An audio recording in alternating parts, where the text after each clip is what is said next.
This measure is likely to assist nearly 1 crore gig workers.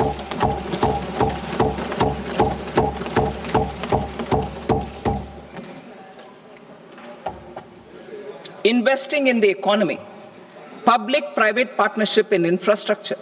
Each infrastructure-related ministry will come up with a 3-year pipeline of projects that can be implemented in PPP mode.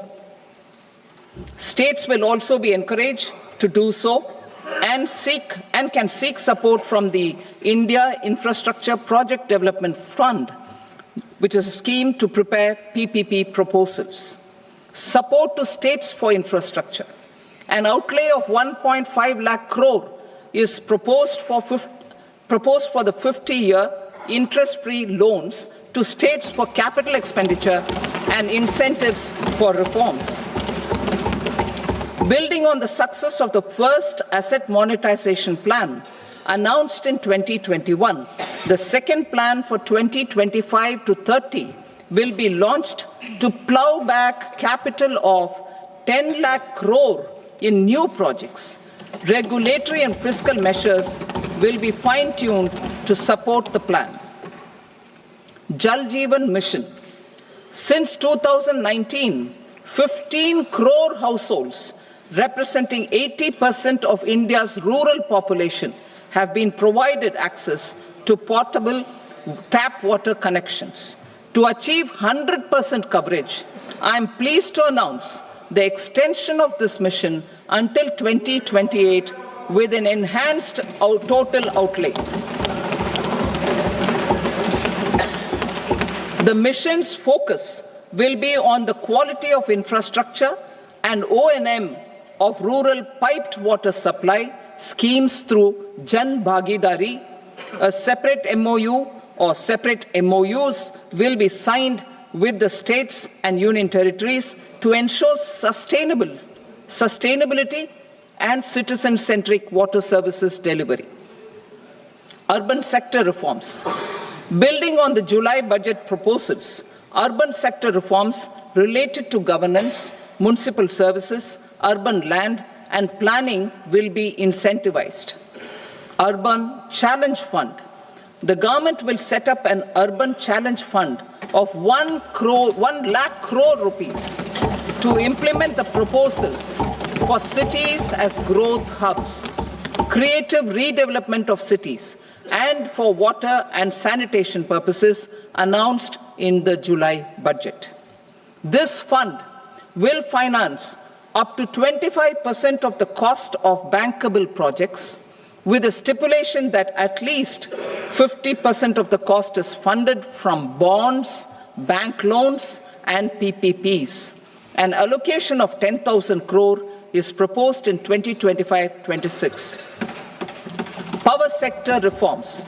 We will incentivize electricity distribution reforms and augmentation of intrastate transmission capacity by states.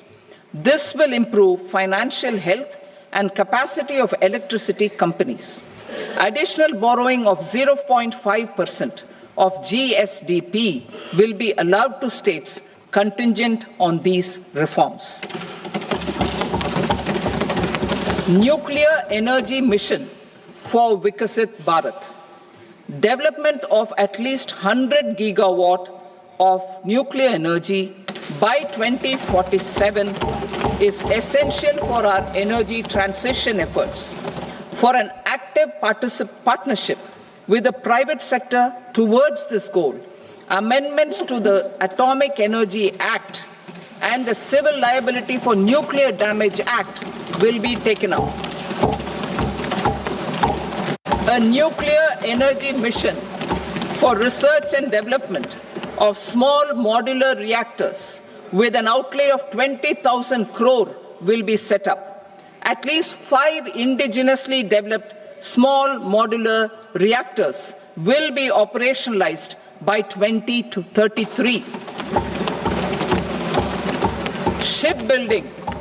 The shipbuilding financial assistance policy will be revamped to address cost disadvantages. This will also include credit notes for shipbreaking in Indian yards to promote the circular economy. Large ships above a specified size will be included in the infrastructure harmonized master list. Shipbuilding clusters will be facilitated to increase the range, categories, and capacity of ships. This will include additional infrastructure, facilities, skilling, and technology to develop the entire ecosystem. Maritime Development Fund. For long-term financing for the maritime industry, a Maritime Development Fund with a corpus of 25,000 crore rupees will be set up. This will be for distributed support and promoting competition. This will have up to 49% contribution by the government, and the balance will be mobilized from ports and from private sector. UDAN regional connectivity schemes. UDAN has enabled 1.5 crore middle-class people to meet their aspirations for speedier travel. The scheme has connected 88 airports, and operationalized 619 routes.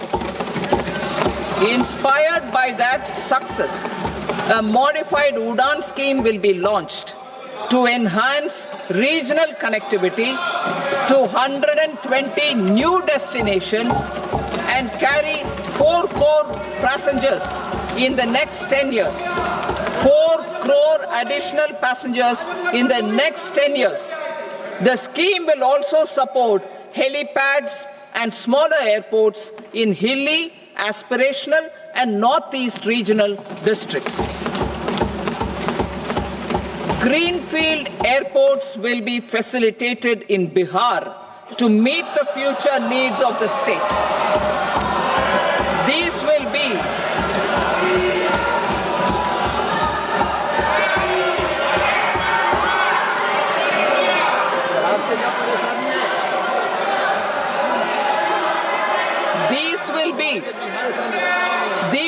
be in addition to the expansion of the capacity of Patna Airport and a brownfield airport in Beta.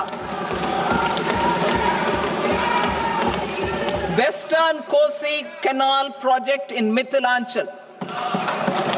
Financial support will be provided for the Western Kosi Canal ERM project, benefiting a large number of farmers cultivating over 50,000 hectares of land in the Mithilanchal region of Bihar. Mining sector reforms. Mining sector reforms, including those for minor minerals, will be encouraged through sharing of best practices and institutions of a state mining index. A policy for recovery of critical minerals from tailings will be brought out. Under the special window for affordable and mid-income housing, SWAMI, 50,000 dwelling units in stressed housing projects have been completed and keys handed over to home buyers. Another 40,000 units will be completed in 2025, further helping middle-class families who were paying EMIs on loans taken for apartments while also paying rent for their current dwellings. Building on this success, SWAMI Fund 2 will be established as a blended finance facility with contribution from the government, banks, and private investors. This fund of 15,000 crore rupees will aim for expeditious completion of another 1 lakh units. PM Gati Shakti data for private sector. For furthering PPPs and assisting the private sector in project planning, access to relevant data and maps from the PM Gati Shakti portal will be provided. Tourism for employment-led growth. Top 50 tourist destination sites in the country will be developed in partnership with states through a challenge mode. Land for building key infrastructure will have to be provided by the states. Hotels in these destinations will be included in the infrastructure harmonized list. The following measures will be taken for facilitating employment-led growth: organizing intensive skill development programs for our youth, including in institutes of hospitality management, providing mudra loans for homestays, improving ease of travel and connectivity to tourist destinations, providing performance-linked incentives to states for effective destination management, including tourist amenities, cleanliness, and marketing efforts, and introducing streamlined e-visa facilities along with visa fee waivers for certain tourist groups. Continuing with the emphasis on places of spiritual and religious significance in the July budget, there will be a special focus on destinations related to the life and times of Lord Buddha. Medical tourism and heal in India. Medical tourism and heal in India will be promoted in partnership with the private sector, along with capacity building and easier visa norms. Investing in innovation. To implement private sector-driven research, development, and innovation initiatives announced in the July budget, I am now allocating 20,000 crore rupees for this purpose. A deep tech fund of funds will also be explored to catalyze the next generation startups as a part of this initiative. In the next 5 years, under the PM Research Fellowship Scheme, we will provide 10,000 fellowships for technological research in IITs and IISc with enhanced financial support. The second gene bank with 10 lakh germplasm lines will be set up for future food and nutritional security. This will provide conservation support to both public and private sectors for genetic resources. We will start a national geospatial mission to develop foundational geospatial infrastructure and data. Using PM Gati Shakti, this mission will facilitate modernization of land records, urban planning, and design of infrastructure projects.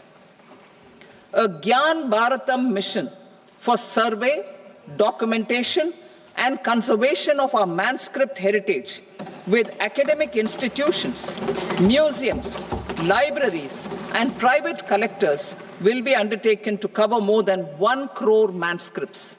We will set up a national digital repository of Indian knowledge systems for knowledge sharing.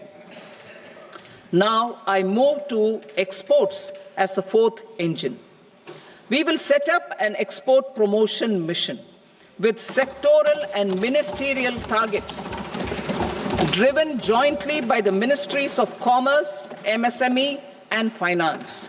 It will facilitate easy access to export credit, cross-border factoring support, support to MSMEs to tackle non-tariff measures in overseas markets. A digital public infrastructure, Bharat Trade Net, for international trade will be set up as a unified platform for trade documentation and financing solutions.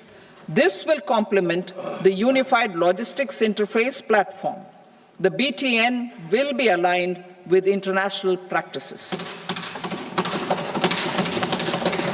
Support will be provided to develop domestic manufacturing capacities for our economy's integration with global supply chains. Sectors will be identified based on objective criteria. Facilitation groups with participation of senior officers and industry representatives will be formed for select products and supply chains. Through this, there are huge opportunities related to Industry 4.0, which needs high skills and talent. Our youth have both. Our government will support the domestic electronic equipment industry to leverage this opportunity for the benefit of our youth. A national framework will be formulated as guidance to states for promoting global capability centers in emerging Tier 2 cities. This will suggest measures for enhancing availability of talent and infrastructure, building bylaw reforms, and mechanisms for collaboration with industry. Our government will facilitate upgradation of infrastructure and warehousing for air cargo, including high-value perishable horticultural produce. Cargo screening and customs protocol will be streamlined and made user-friendly. Reforms as the fuel. Over the past 10 years, our government has implemented several reforms for convenience of taxpayers, such as faceless assessment, 2, taxpayer charter, 3, faster returns, 4, almost 99% returns being on self-assessment, and 5, Vivad Se Vishwas scheme.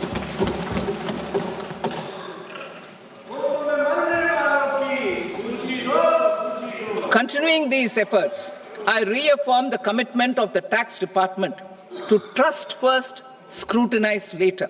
I also propose to introduce the new income tax bill next week. I will detail the indirect tax reforms and changes in direct taxes in Part B. Financial sector reforms. The FDI limit for the insurance sector will be raised from 74 to 100%. This enhanced limit will be available for those companies which invest the entire premium in India. The current guardrails and conditionalities associated with foreign investment will be reviewed and simplified. The services of India Post Payment Bank will be deepened and expanded in rural areas. NABFID will set up a partial credit enhancement facility for corporate bonds for infrastructure. Public sector banks will develop Grameen Credit Score Framework to serve the credit needs of SHG members and people in rural areas. A forum for regulatory coordination and development of pension products will be set up.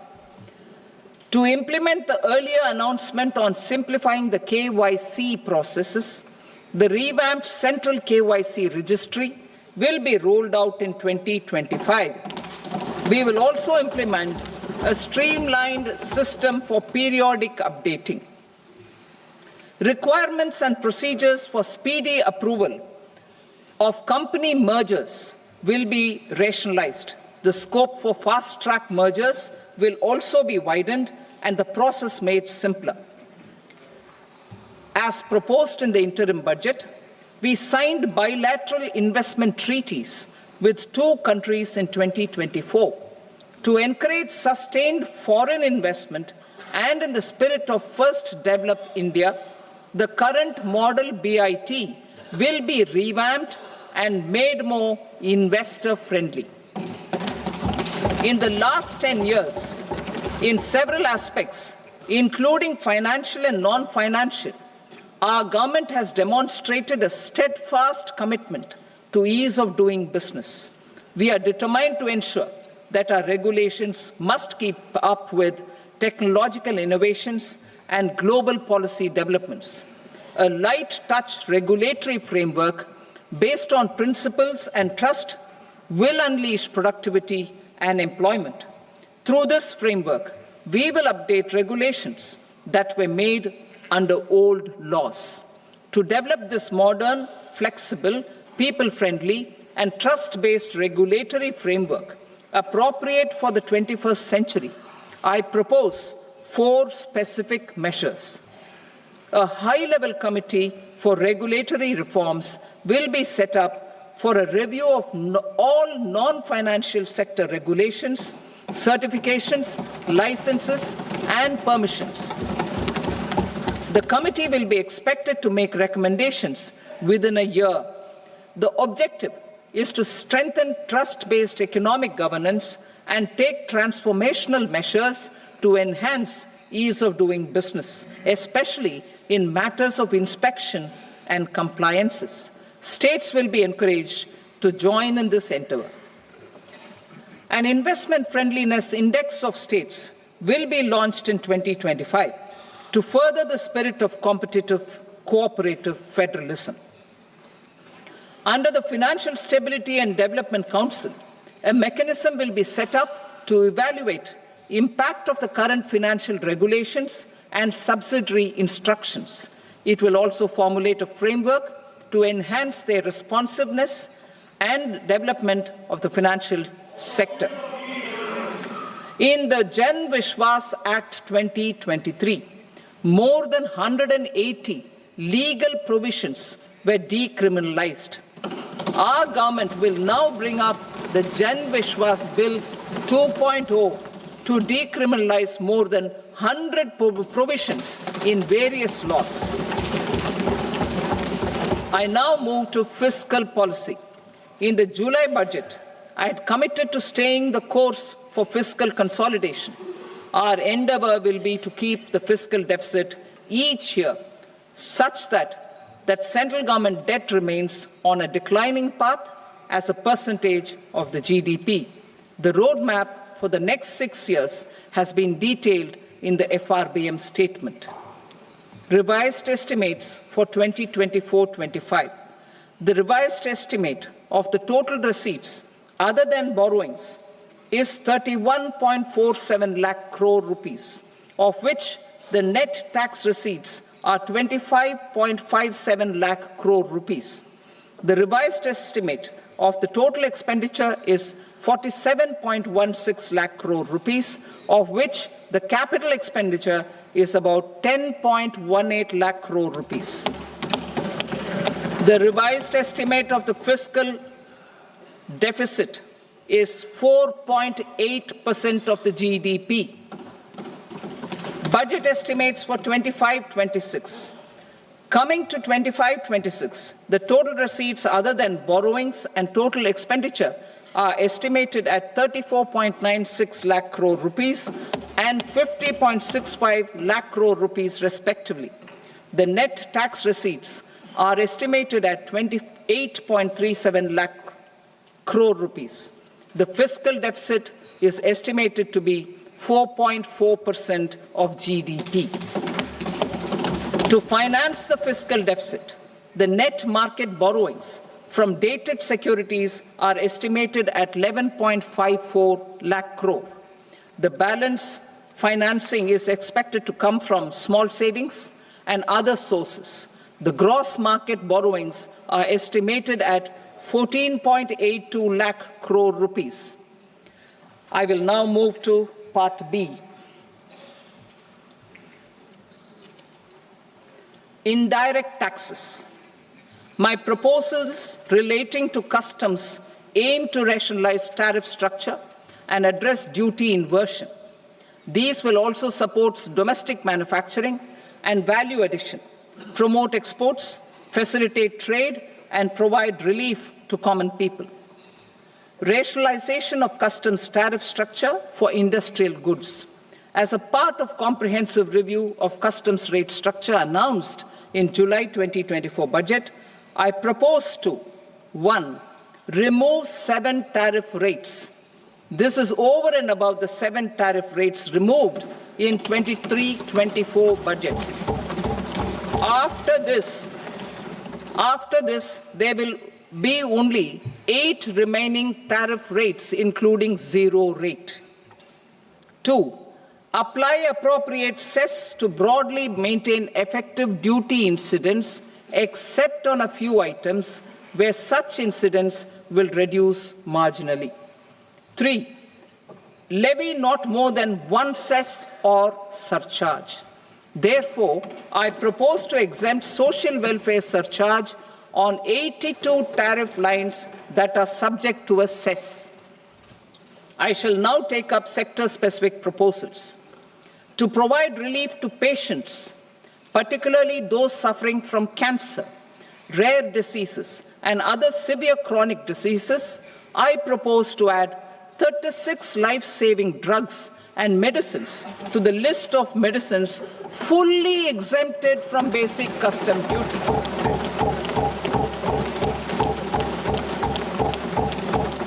I also propose to add 6 life-saving medicines to the list attracting concessional custom duty of 5%. Full exemption and concessional duty will also respectively apply on the bulk drugs for manufacture of the above.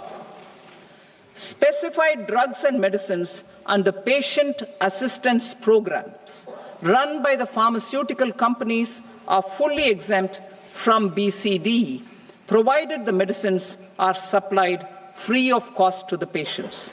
I propose to add 37 more medicines along with 13 new patient assistance programs. Support to domestic manufacturing and value addition. Critical minerals.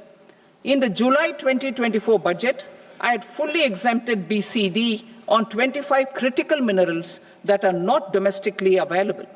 I had also reduced BCD of 2 other such minerals to provide a major fillip to their processing, especially by MSMEs. Now, I propose to fully exempt cobalt powder and waste, the scrap of lithium-ion battery, lead, zinc, and 12 more critical minerals. This will help secure their availability for manufacturing in India and promote more jobs for our youth. To promote domestic production of technical textile products such as agro-textiles, medical textiles, and geotextiles at competitive prices, I propose to add 2 more types of shuttle-less looms to the list of fully exempted textile machinery. I also propose to revise the BCD rate on knitted fabrics covered by 9 tariff lines from 10 or 20 to 20% or 115 rupees per kg, whichever is higher. Electronic goods. In line with our Make in India policy and to rectify inverted duty structure, I propose to increase the BCD on interactive flat panel display from 10% to 20% and reduce the BCD to 5% on open cell and other components. In 23-24 budget, for the manufacture of open cells of LCD, LED TVs, I had reduced the BCD on parts of open cells from 5% to 2.5%. To further boost the manufacture of such open cells, the BCD on these parts will now stand exempted.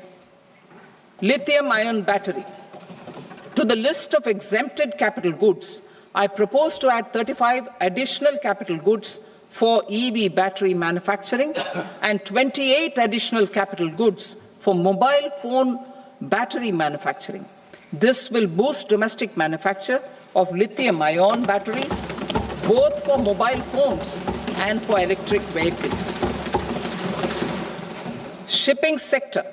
Considering that shipbuilding has a long gestation period, I propose to continue the exemption of BCD on raw materials, components, consumables, or parts for the manufacture of ships for another 10 years.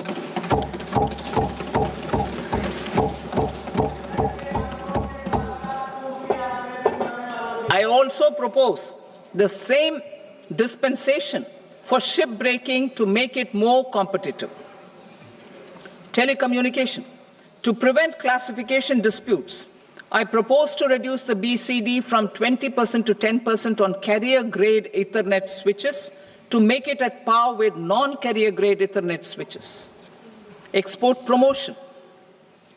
To facilitate exports of handicrafts, I propose to extend the time period for export from 6 months to 1 year, further extendable by another 3 months if required. I also propose to add 9 items to the list of duty-free inputs. Leather sector. I propose to fully exempt BCD on wet blue leather to facilitate imports for domestic value addition and employment. I also propose to exempt crushed leather from 20% export duty to facilitate exports by small tanners. Marine products. To enhance India's competitiveness in the global seafood market, I propose to reduce BCD from 30% to 5% on frozen fish paste, surimi, for manufacture and export of its analog products. I also propose to reduce BCD from 15% to 5% on fish hydrolysates for manufacture of fish and shrimp feed. In July 2024 budget, to promote development of domestic MROs for aircraft and ships, I had extended the time limit for export of foreign origin goods that were imported for repairs from 6 months to 1 year and further extendable by 1 year. I now propose to extend the same dispensation for railway goods. Time limit for provisional assessment. Presently, the Customs Act 1962 does not provide any time limit to finalize provisional assessments, leading to uncertainty and cost to trade. As a measure of promoting ease of doing business, I propose to fix a time limit of 2 years, extendable by a year, for finalizing the provisional assessment. I propose to introduce a new provision that will enable importers or exporters, after clearance of goods, to voluntarily declare material facts and pay duty with interest but without penalty. This will incentivize voluntary compliance. However, this will not apply in cases where department has already initiated audit or investigation proceedings. For industry to better plan their imports, I propose to extend the time limit for the end use of imported inputs in the relevant rules from 6 months to 1 year. This will provide operational flexibility in view of cost and uncertainty of supply. Further, such importers will now have to file only quarterly statements instead of a monthly statement.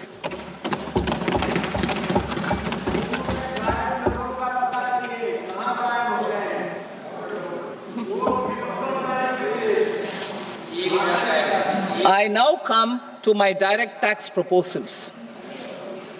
In Part A, I have briefly underlined taxation reforms as one of key reforms to realize our vision of Vikasit Bharat.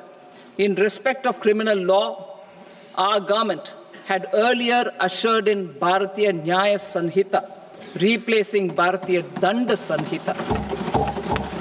I am happy to inform this august House and the country that for new income tax bill will carry forward the same spirit of Nyaya in its drafting as well. The new bill will be clear and direct in text, with close to half of the present law in terms of both chapters and words. It will be simple to understand for taxpayers and tax administrators, leading to tax certainty and reduced litigation. Reforms, however, are not a destination. They are means to achieve good governance for our people and economy. Providing good governance primarily involves being responsive. The Tirukkural captures this in verse 542, which reads, "Vaanokki vaazhum ulagallam, mannavan kol nokki vaazhum kudi," meaning, just as the living beings live expecting rains, citizens live expecting good governance. Our government is committed to keeping an ear to the ground and a finger on the pulse and responding while balancing our national building efforts.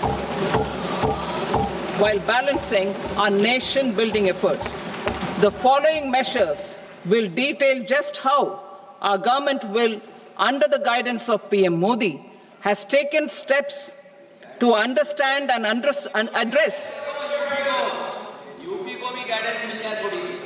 I repeat that sentence, sir.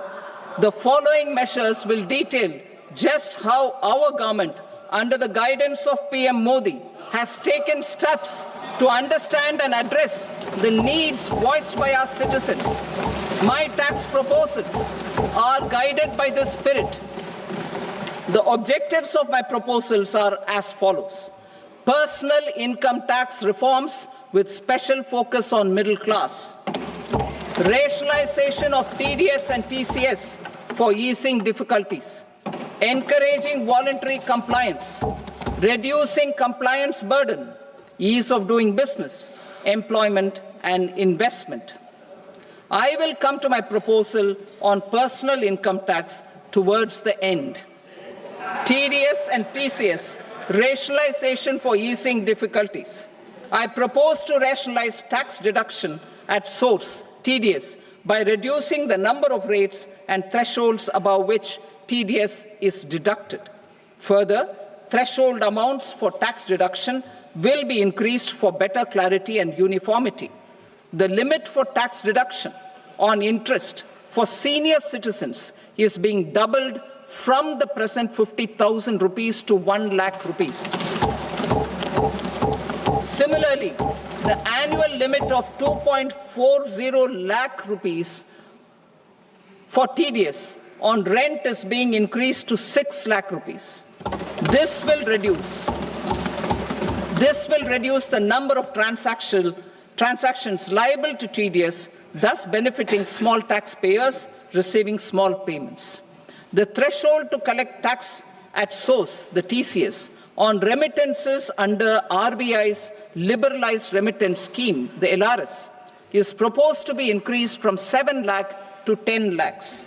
I also propose to remove TCS on remittances for education purposes, where such remittances is out of a loan taken from a specified financial institution. Both TDS and TCS are being applied on any transaction related to sale of goods. To prevent such compliance difficulties, I propose to omit the TCS. I also propose that the provisions of the higher TDS deduction will now apply only in non-PAN cases. In July 2024, the delay for payment of TDS up to the due date of filing statement was decriminalized. I propose to provide the same relaxation to TCS provisions as well.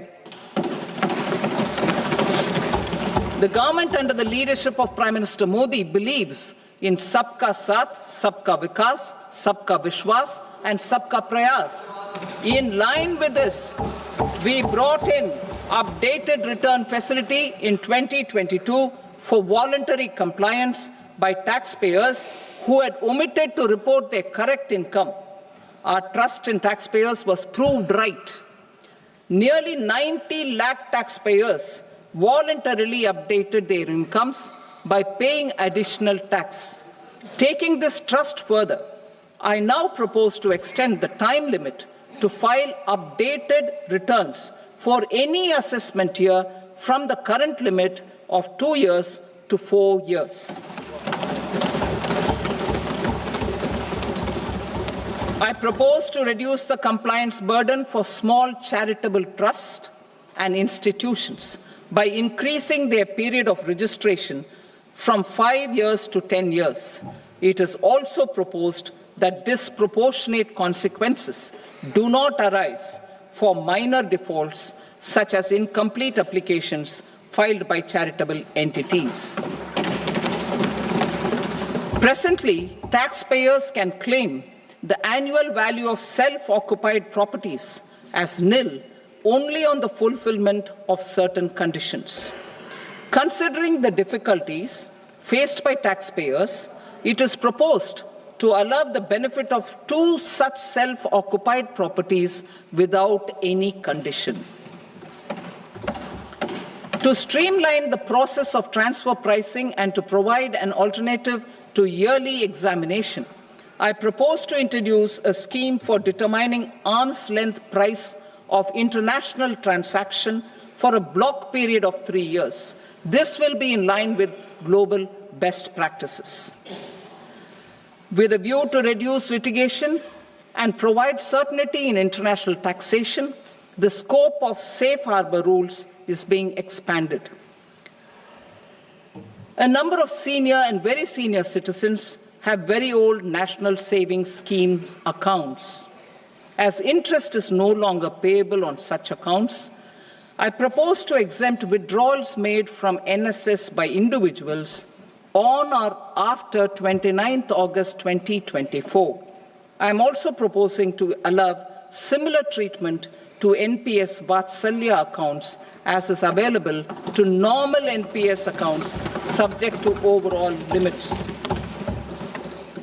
In my speech in July 2024, I had promised that all processes, including giving effect to appellate orders, shall be digitalized and made paperless over the next 2 years. So I'm happy to announce that digitalization is being made operational now. In July 2024, we brought in the Vivad Se Vishwas scheme to resolve income tax disputes pending in appeal. The scheme has received a great response, with nearly 33,000 taxpayers having availed of the scheme to settle their disputes. I have a few proposals to promote investment and employment. It is proposed to provide a presumptive taxation regime for non-residents who provide services to a resident company that is establishing or operating an electronics manufacturing facility. I further propose to introduce a safe harbor for tax certainty for non-residents who store components for supply to specified electronics manufacturing units. Presently, the tonnage tax scheme is available only to sea-going ships. The benefits of existing tonnage tax scheme are proposed to be extended to inland vessels registered under the Indian Vessels Act 2021 to promote inland water transport in the country. Extension for incorporation of startups. We continue to support the Indian startup ecosystem. I propose to extend the period of incorporation by 5 years to allow the benefit available to startups which are incorporated before 1/4/2030. In order to attract and promote additional activities in the IFSC, I am inter alia proposing specific benefits to ship leasing units, insurance offices, and treasury centers of global companies which are set up in IFSC. Further, to claim benefits, the cut-off date for commencement in IFSC has also been extended by 5 years to 31/3/2030. Category 1 and Category 2 AIFs are undertaking investments in infrastructure and other such sectors. I propose to provide certainty of taxation to these entities on the gains from securities, to promote funding from sovereign wealth funds and pension funds to the infrastructure sector. I propose to extend the date of making an investment by 5 more years up to 31st March 2030.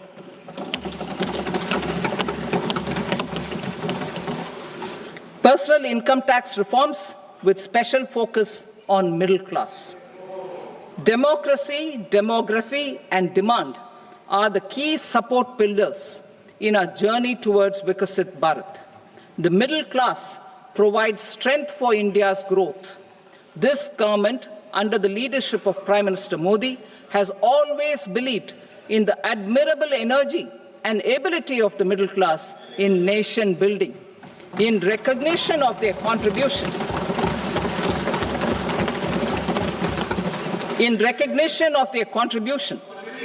we have periodically reduced their tax burden. Right after 2014, the nil tax slab was raised to 2.5 lakhs of rupees, which was further raised to 5 lakh rupees in 2019 and to 7 lakh rupees in 2023. This is reflective of our government's trust on the middle class taxpayers. I am now happy to announce that there will be no income tax payable up to income of 12 lakh rupees.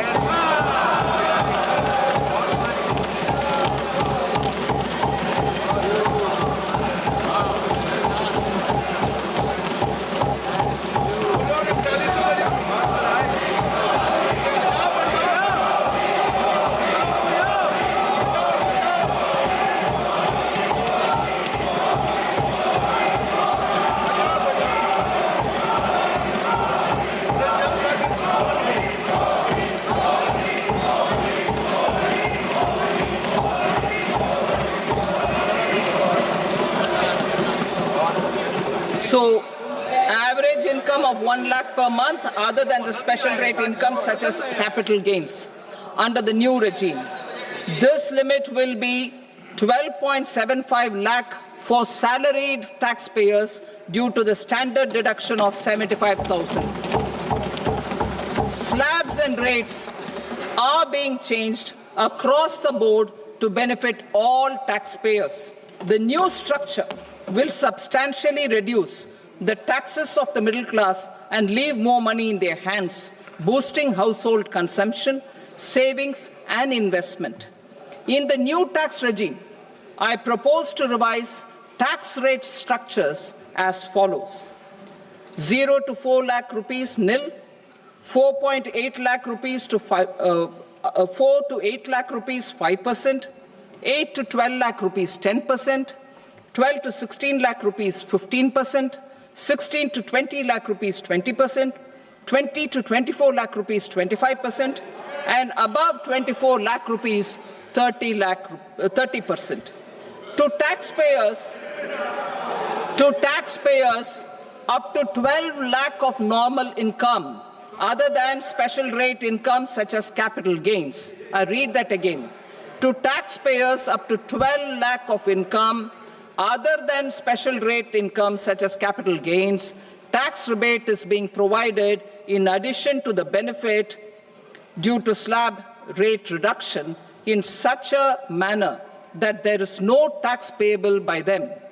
The total tax benefit of slab rate changes and rebate at different income levels can be illustrated with a few examples. A taxpayer in the new regime with an income of 12 lakh rupees will get a benefit of 80,000 rupees in tax, which is 100% of tax payable as per the existing rates. A person having income of 18 lakh rupees will get a benefit of 70,000 rupees in tax, that is 30% of tax payable as per existing rates. A person with an income of 25 lakh gets a benefit of 1,10,000 rupees, that is 25% of his tax payable as per existing rates. Details of my tax proposals are given in the annexure. As a result of these proposals, Honorable Speaker, sir, revenue of about 1 lakh crore in direct taxes and 2,600 crores in indirect taxes will be foregone. Mr. Speaker, sir, with this, I commend the budget to this august House.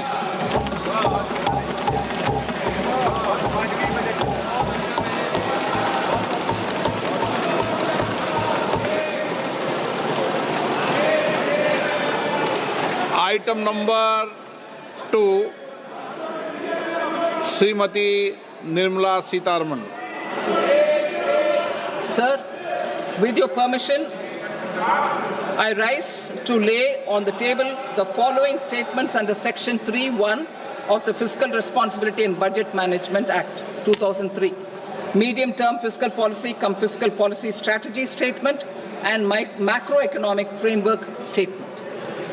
Item number 3, Srimati Nirmala Sitharaman. Sir, with your permission, I rise to move for leave to introduce the Finance Bill 2025. प्रश्न ये है कि विधेयक को पुनर्स्थापित करने की अनुमति प्रदान की जाए। जो सदस्य इसके पक्ष में हाँ गए, जो सदस्य विरोध में ना गए, मेरे विचार में निर्णय हाँ वालों के पक्ष में हुआ, हाँ वालों के पक्ष में अनुमति प्रदान की जाती है। माननीय मंत्री जी, अब विधेयक को पुनर्स्थापित करें। Sir, I introduce the bill. Thank you. सभा की कार्रवाई सोमवार दिनांक 3 फरवरी 2025 को प्राप्त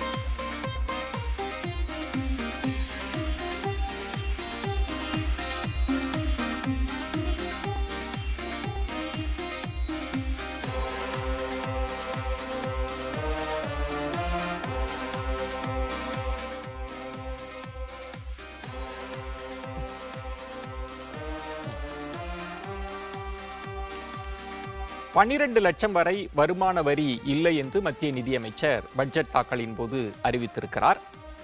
இது ஒரு புதிய அறிவிப்பாக பார்க்கப்படுகிறது. நடுத்தர வர்க்கம் மிகுந்த எதிர்பார்ப்போடு பார்த்த விஷயம் அப்படின்றது வருமான வரியில் அந்த வரி விதிப்பு முறைமையில் மாற்றம் இருக்குமா அப்படின்ற எதிர்பார்ப்பு இருந்தது. அதில் 12 லட்சம் வரை வருமான வரி இல்லை என்ற அறிவிப்பு வெளியாகி இருக்கிறது. நீங்கள் நம்ம பார்க்கிற போது இந்த அட்டவணையில் பார்க்கிற போது வருமானம் வரி விகிதம் எப்படி இருக்கும் அப்படின்றத பார்க்கிறீங்க. 4 லட்சம் வரை வரி இல்லை. 4 லட்சத்திலிருந்து 8 லட்சம் வரை நீங்கள் ஆண்டு வருமானம் இருக்கிற போது 5 விழுக்காடு வரி விகிதம் இருக்கிறது. 12 லட்சத்திலிருந்து 16 லட்சம் வரை 15 விழுக்காடு வரி விதிக்கப்படுகிறது. அதை தான் நீங்க பார்த்து கொண்டிருக்கிறீர்கள்.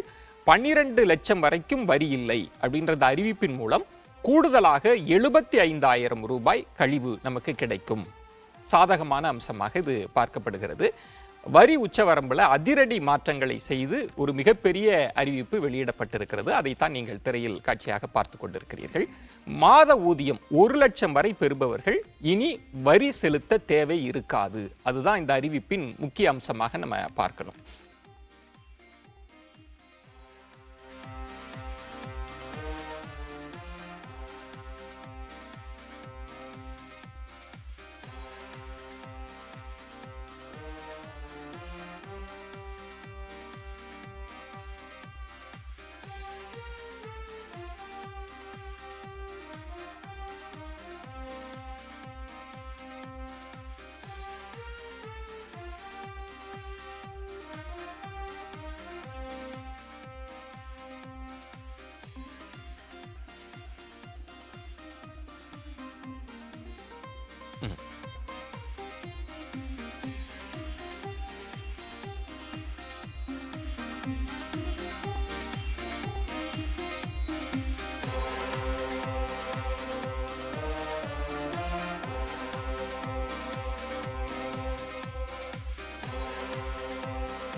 மாத ஊதியம் 1 லட்சம் வரை பெறுபவர்கள் இனி வரி செலுத்த தேவை இருக்காது. இந்த அறிவிப்பின் மூலமாக இதுதான் முக்கிய அம்சமாக இந்த பட்ஜெட்ல சாமானியர்கள் மாத ஊதியம் பெறுபவர்கள் கூர்மையாக கவனிச்சது, உன்னிப்பாக கவனிச்சது. அதில் அதிரடி மாற்றம் வந்திருக்கிறது. 12 லட்சம் வரை வருமான வரி இல்லை அப்படின்றது தான் ரொம்ப முக்கியமான அம்சமாக பார்க்கப்படுகிறது.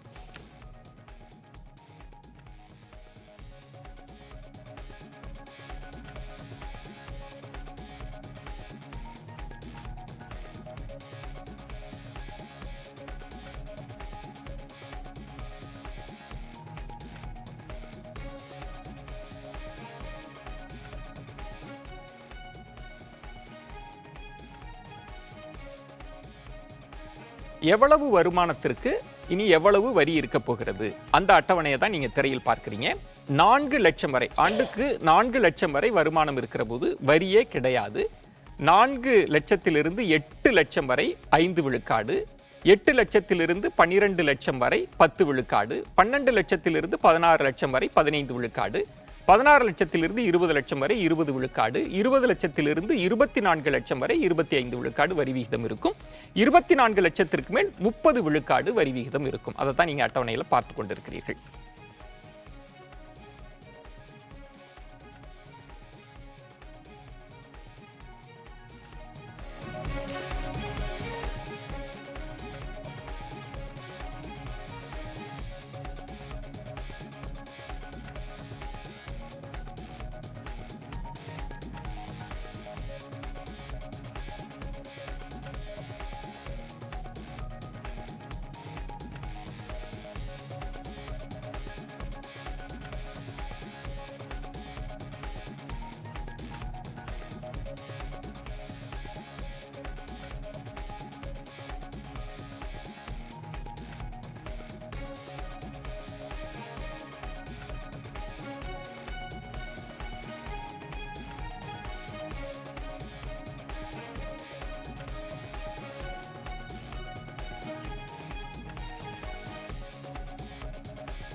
பெறலாம்.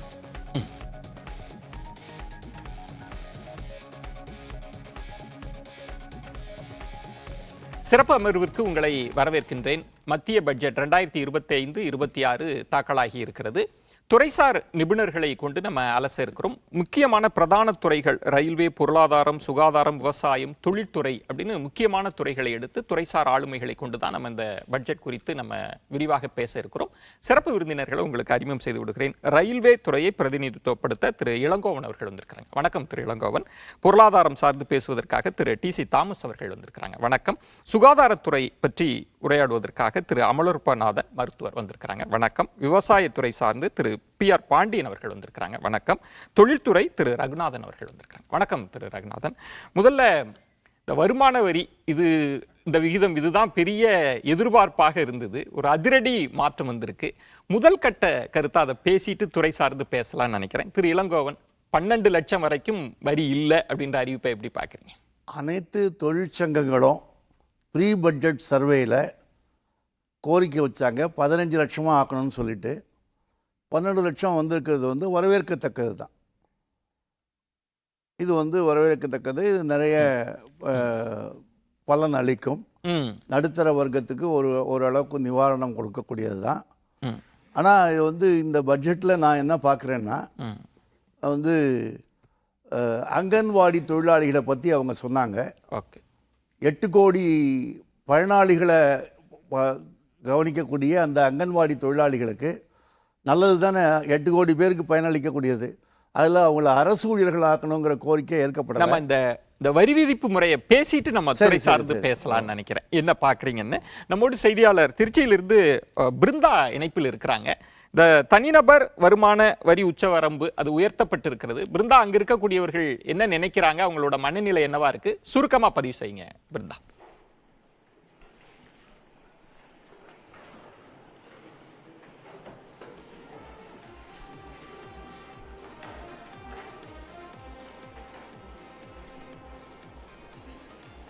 பிருந்தா, இணைப்பில் இருக்கீங்களா? நான் பேசுறது கேக்குதா? லைன் த்ரூ பண்ணுங்க. இணைப்புல சிக்கல் இருக்குன்னு நினைக்கிறேன். நான் மீண்டும் வரேன் பிருந்தா, காத்திருங்கள். தாமஸ், நீங்க எப்படி பாக்குறீங்க? குறிப்பா இந்த 12 லட்சம் வரைக்கும் இல்ல வரி இல்ல அப்படின்ற அறிவிப்பு, அதுக்கு உங்கள் முதல் கட்டக்கர். இது நான் வரவேற்கிறேன். இது பல ஆண்டுகளாக இந்த கோரிக்கை விடப்பட்டுள்ளது. ஆனால் இது வரைக்கும் அது ஒரு 50,000 1 லட்சம் என்ற முறையில் தான் இன்க்ரீஸ் பண்ணியிருந்தாங்க. இந்த தடவை 5 லட்சம் ஒரே அடியாக இன்க்ரீஸ் பண்ணியிருக்காங்க. இந்த பட்ஜெட் மொத்தத்திலே பார்த்தீங்கன்னா இந்த வருஷம் பார்த்தீங்கன்னா மிடில் கிளாஸுக்கான பட்ஜெட்னு தான் சொல்ல முடியும். ஏன்னா கிட்டத்தட்ட 1,10,000 அளவுக்கு இதனால் டேக்ஸ் ரேட் குறையுது. அது ஒரு மிகப்பெரிய அட்வான்டேஜ். அதுவும் இல்லாமல் மிடில் கிளாஸ் பாப்புலேஷன் இந்தியாவில் கடந்த 20 ஆண்டுகளை உயர்ந்துக்கிட்டே தான் வருது. அதனால் அவங்களுக்கு எதுவுமே பண்ணலைன்றது கவர்மெண்ட்டுக்கு அது நல்லாவே தெரியும். அதனால் இந்த வருஷம் அதுக்கு அது பண்ணியிருக்காங்க. அதனால் 12 லட்சம் வரைக்கும் இருக்கிறவங்களே பார்த்தீங்கன்னா 80,000 ரூபாய் அளவுக்கு அவர்கிட்ட அதிகமாக பணம் இருக்கும். ஏன்னா டேக்ஸ் குறையுது. இதனால 80,000 வரைக்கும் 80,000 ரூபாய் வந்து குறையுது. 12 லட்சம் வரைக்கும், 18 லட்சம் வரைக்கும் 70,000 ரூபாயும், 25 லட்சம் ஆண்டு ஊதியம் பெறுபவர்கள் வந்து 1.10 லட்சம். ஓகே. ஸோ கிட்டத்தட்ட 1 லட்சம் ரூபாய் கிட்ட ஒவ்வொருத்தர்கிட்டையும் அதிகமாக இருக்கும். இது வந்து இன்னொன்று பார்த்தீங்கன்னா இதனால் வந்து கன்சம்ஷன் இன்க்ரீஸ் ஆகும். Okay. Put money in the hands of த சாமானியர்கள் பணப்புழக்கம் அதிகமாக இருக்கும். இப்போ வந்து பார்த்தீங்கன்னா கன்சம்ஷன் வந்து குறைஞ்சிருக்கு, நுகர்வு தன்மை வந்து குறைஞ்சிருக்கு. அதுக்கு வந்து மக்கள் இடத்துல வந்து பணம் இல்லை, அதுதான் மெயின் காரணம். ஸோ இது பணப்புழக்கத்தை அதிகரிக்கும், நுகர்வோர் வந்து நுகர்வு வந்து அதிகமாகும், கன்சம்ஷன் இன்க்ரீஸ் ஆகும். மோகன்ராஜ் நம்மோடு இணைப்பில் இருக்கிறார். திரு மோகன்ராஜ், அங்க இருக்கக்கூடிய மக்கள் என்ன நினைக்கிறாங்க இந்த அறிவிப்பை சுருக்கமா பதிவு செய்யுங்க.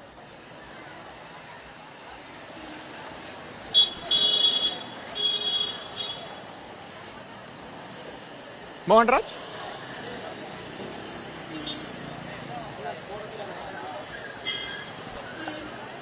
அதாவது மத்திய பட்ஜெட்டை பொறுத்த வரைக்கும் மிகுந்த எதிர்பார்ப்பை ஏற்படுத்தியிருக்கிறேன் அப்படின்னு சொல்லலாம். அதாவது பல்வேறு தரப்பட்ட மக்களும் இந்த பட்ஜெட்டில் என்ன விதமான அறிவிப்புகள் வரப்போகுது அப்படிங்கிற மிகுந்த ஆவலோடு தான் காத்திருந்தாங்க. அப்படிங்கிற நினைப்புல முக்கியமான பல அறிவிப்புகள், நடுத்தர மக்களுக்கான அறிவிப்புகள் இந்த பட்ஜெட்ல பல விஷயங்கள் இடம்பெற்றிருக்கு. இது குறித்து பொதுமக்கள் தரப்புல என்ன மாதிரியான கருத்துக்கள் சொல்றாங்க அப்படிங்கறத அவங்கள்ட்ட கேட்போம். ஐயா வணக்கம். இன்னைக்கு காலையில இருந்து மத்திய பட்ஜெட் தாக்கல் செஞ்சிருக்காங்க, நீங்க பார்த்திருப்பீங்கன்னு நினைக்கிறேன். இதுல குறிப்பா பார்க்கணும் அப்படின்னாக்கா இந்த 12 லட்சம் ரூபாய் வருமான வரிக்கான உச்சவரம்பு உயர்த்திருக்காங்க. அதை பத்தி என்ன நினைக்கிறீங்க? உண்மையிலே இது நீண்ட காலமா எதிர்பார்த்த ஒரு விஷயம். ஏன்னா வருவாய் அதிகரிச்சு வருது, தொழிலும் அதிகரிச்சு வரும்போது இந்த வருமான வரி சலுகைங்கிறது பல பட்ஜெட்டுலாம் எதிர்பார்த்துட்டு வந்த விஷயம். கொடுப்பாங்க, போன பட்ஜெட் கூட வரல. 12 லட்சம் ரூபாய் உயர்த்தினது ஒரு பெரிய வரப்பிரசாதமாக தான் எதிர்பார்க்கிறோம். நடுத்தர வர்க்கமும் சிறு தொழில் பண்றவங்களும் சின்ன சின்ன தொழிலில் வளர்ந்துட்டு வர்றவங்களும் இது ஒரு பெரிய வாய்ப்பா பார்க்குறோம். 12 லட்சம் ரூபாய் வருமான வரிங்கிறது மிகப்பெரிய ஒரு விஷயமா நினைக்கிறோம். இப்ப நான் சொன்ன மாதிரி இது ஒரு நடுத்தர மக்களுக்கான பட்ஜெட் அப்படிங்கிற போது இதுல இருக்கிற மற்ற விஷயங்கள் என்னென்னலாம் உங்களுக்கு வந்து சந்தோஷத்தை கொடுக்க, மகிழ்ச்சியை கொடுக்கிற மாதிரி இருக்கு சார்? இன்னைக்கு சூழ்நிலையில வந்து கேன்சர் வந்து ஒரு மிகப்பெரிய ஒரு அச்சுறுத்தலா இருக்கு. 4 பேருக்கு 5 பேருக்கு ஒரு கேன்சரா இருக்குது. இவங்க வந்து ஒவ்வொரு மாவட்டத்துக்கு ஒரு கேன்சர் சென்டர் ஒன்று அமைக்கலாம்னு இருக்காங்க. உண்மையிலேயே அது வந்து நடைமுறை சாத்தியமா வந்துச்சா மிகப்பெரிய விஷயமா இருக்கும். ஏன்னா கேன்சருக்கு பணம் இருக்கிறவங்க தப்பிச்சுக்கிறாங்க, பணம் இல்லாத பல நடுத்தர ஒடுக்கப்பட்ட மக்கள்லாம் ரொம்ப அலைச்சலுக்கு வந்து இறக்கிற ஒரு சூழல் இருக்குது. உண்மையில அந்த கேன்சருக்கு ஒரு எல்லா எக்யூப்மெண்டோட இன்ஃப்ராஸ்ட்ரக்சரோட கொண்டு வந்தாங்கன்னா அதை விட மிகப்பெரிய ஒரு இதில் 10,000 மருத்துவ இடங்கள் வந்து இந்த ஆண்டு கூடுதலாக கொண்டு வரதா சொல்லியிருக்காங்க. அதை விட 36 மருந்துகளுக்கு வந்து டாக்ஸ் கம்மி பண்றதா சொல்லியிருக்காங்க. உயிர்காக்கும் மருந்துகள் இது நீண்ட நாளா எங்க அமைப்பு சார்பும் மக்கள் சார்பும் கேட்டது. ஏன்னா மருந்துகள்லாம் தயவு செஞ்சு ஜிஎஸ்டி போடாதீங்க, உயிர்காக்கும் மருந்துன்ட்டு. அது உண்மையிலே கொண்டு வந்தாங்கன்னா உயிர்காக்கும் மருந்துகளை ஜிஎஸ்டி குறைச்சாங்கன்னா வரவேற்கக்கூடிய விஷயம். நீங்க சொல்லுங்க, இந்த பட்ஜெட்ல முக்கியமான சாராம்சங்கள் நீங்க எதிர்பார்த்தது, உங்க எதிர்பார்ப்பு நிறைவேறுக்குன்னு நினைக்கிறேன். விவசாயத்துறைக்கு நிறைய மானியங்கள் கொடுத்திருக்காங்க. இப்ப கிசான் கிரெடிட் கார்டுக்கு 3 லட்சத்துல 5 லட்சம் பண்ணிருக்காங்க. நல்ல வரவேற்கத்தக்கது. ஏன்னா விவசாயம் தான் உயிர் நாடி நம்ம இந்தியாவுக்கு. அதில் அவங்களுக்கு விவசாயிகள் நல்லா இருந்தால் தான் செய்ய முடியும். அதுக்கோசரம் அவங்களுக்கு நிறைய செஞ்சிருக்காங்க. யூரியா இதுக்கெல்லாம் செஞ்சிருக்கிறாங்க. மைசூர்ல இருந்து அந்த பருப்புகளுக்கெல்லாம் நிறைய கொடுத்துருக்காங்க. முக்கியமா இன்னொன்னு அந்த தபால் துறை கொஞ்சம் நலிவடைஞ்சிட்டு இருக்குது, குரியர் கம்பெனிலாம் வந்ததுனால. அதனால என்னாச்சுன்னா இப்போ அது லாஜிஸ்டிக்ஸ் பண்றேன்னு சொல்லிட்டு அறிவிப்பு கொடுத்துருக்காங்க நிதியமைச்சர். நல்ல வரவேற்கத்தக்க நிகழ்ச்சி, ரொம்ப பாராட்டு. இதனால வந்து அந்த தபால் துறை நல்ல வளர்ச்சி அடையுங்க. விஜயன், இவங்க சொன்னது போல இந்த வருமான வரி உச்சவரம்பு அப்படிங்கிறது வந்து நீண்ட நாள் எதிர்பார்ப்பு, எது எங்களுக்கு பூர்த்தியாகி இருக்கு அப்படின்னு இருக்காங்க. இது தவிர்த்து பல்வேறு துறை, குறிப்பாக விவசாயத்துக்கும் வந்து இப்ப அறிவிப்புகள் வெளிவந்திருக்கிறது வந்து மிகுந்த மகிழ்ச்சி அளிப்பதா சொல்லியிருக்காங்க. இன்னும் பலர் இங்க இருக்காங்க, அவங்ககிட்ட பேசும். பட்ஜெட் பார்த்திருப்பீங்கன்னு நினைக்கிறேன். இதுல உங்களை கவர்ந்த சில சாராம்சங்கள் என்ன சார்? எல்லாமே நாடே எதிர்பார்த்த முக்கியமான விஷயம் நிகழ்ச்சி என்னன்னா வருமான வரி உச்சவரம்பு. அது வந்து இப்போ வடநாட்டு ஊடகங்களும் எல்லாமே சொன்னது என்ன அப்படின்னா 10 லட்சம் ரூபாய் வரைக்கும் தருவாங்கன்னு. ஆனா யாருமே எதிர்பார்க்காத வகையில் 12 லட்சம் ரூபாய் வரைக்கும் வரி விலக்கு கொடுத்திருக்காங்க. அது மட்டும் இல்லாம போனஸா இன்னொரு செய்தி என்ன சொல்லியிருக்காங்க அப்படின்னா அடுத்த வாரம் வந்து வருமான வரி மசோதா வந்து தனியா தாக்கல் செய்யப்படும் சொல்லியிருக்காங்க. அது உண்மையிலேயே வந்து ஒரு மகிழ்ச்சிகரமான விஷயம். எப்படின்னா வருமான வரி வந்து சட்டங்கள் பாத்தீங்கன்னா 1961 வடிவமைக்கப்பட்டது. கிட்டத்தட்ட 60 வருஷமா ஒரே வரி சட்டங்கள் தான் இருக்கு. அதுல வந்து காலத்துக்கு தகுந்த மாதிரி நடைமுறைகள் மாற்றது நிச்சயமா வரவேற்கப்பட வேண்டியது. 12 லட்சம் என்பது தனிநபர் வருமானத்துக்கும் அது வியாபாரிகளுக்கும் உண்மையிலேயே மகிழ்ச்சி தரக்கூடிய ஒரு பட்ஜெட் தான் சொல்லணும் சார். நன்றிங்க. இந்த பெண்களுக்கான பல அறிவிப்புகள் இந்த பட்ஜெட்ல இடம்பெற்றிருக்கு. இது உங்களுக்கு எந்த அளவுக்கு மகிழ்ச்சி கொடுக்குது? இந்த அறிவிப்புகள் பத்தி உங்க கருத்து? நிச்சயமா வரவேற்கத்தக்க விஷயம் சார். இந்த பட்ஜெட்டை பார்த்தீங்கன்னா பூஜ்ய ஏழ்மை வளர்ச்சி அடைந்த பாரதம் அப்படிங்கிற இலக்கை வச்சு தான் பட்ஜெட் தாக்கல் பண்ணியிருக்காங்க. இதில் முக்கியமாக குறிப்பிட்டு சொல்ல வேண்டிய அம்சம் என்னன்னு பார்த்தீங்கன்னா சிறு குறு தொழில் நிறுவனங்களுக்கான கடன் உச்சவரம்பு 10 கோடியை உயர்த்தியிருக்காங்க. இது வரவேற்கத்தக்க விஷயம். அதேமாரி பிற தொழில் சார்ந்த மக்கள் இளைஞர்கள் முன்னேற்றம் அடையணுங்கிற ஒரு குறிக்கோளை வச்சு அவங்க வேற இடத்துக்கு போகாமல் இருக்காங்க. அவங்களோட ஏரியாவில் தொழில் வளர்ச்சி மேம்படுத்துறதுக்கான ஏற்பாடுகளை செய்யப்படும் அப்படின்னு சொல்லி பட்ஜெட்டில் அறிவிச்சிருக்காங்க. இதுவும் வரவேற்கத்தக்க அம்சம். நன்றிங்க. விஜயன், நீங்க பார்த்திருப்பீங்க, அதாவது பல துறைகளில் பலதரப்பட்ட மக்களுக்கும் இந்த பட்ஜெட் உண்மையிலேயே வந்துட்டு ஒரு நல்ல மகிழ்ச்சி கொடுக்கக்கூடிய, சந்தோஷம் கொடுக்கக்கூடிய ஒரு விஷயமா தான் இருக்கு அப்படின்னு பொதுமக்கள் தங்களோட கருத்துக்களை பதிவு பண்ணியிருக்காங்க. நன்றி மோகன்ராஜ். அடுத்து நம்மோடு திருச்சியிலிருந்து செய்தியாளர் பிருந்தா இணைப்பில் இருக்கிறார். மேலாண்மை படிக்கக்கூடிய மாணவர்களோடு அவர் இருக்கிறார். மாணவர்கள் என்ன நினைக்கிறாங்க? இந்த பட்ஜெட் அறிவிப்புகளில் முக்கிய அம்சமா எதை பார்க்கிறாங்க? பிருந்தா, அவங்களோடு உரையாடலாம்.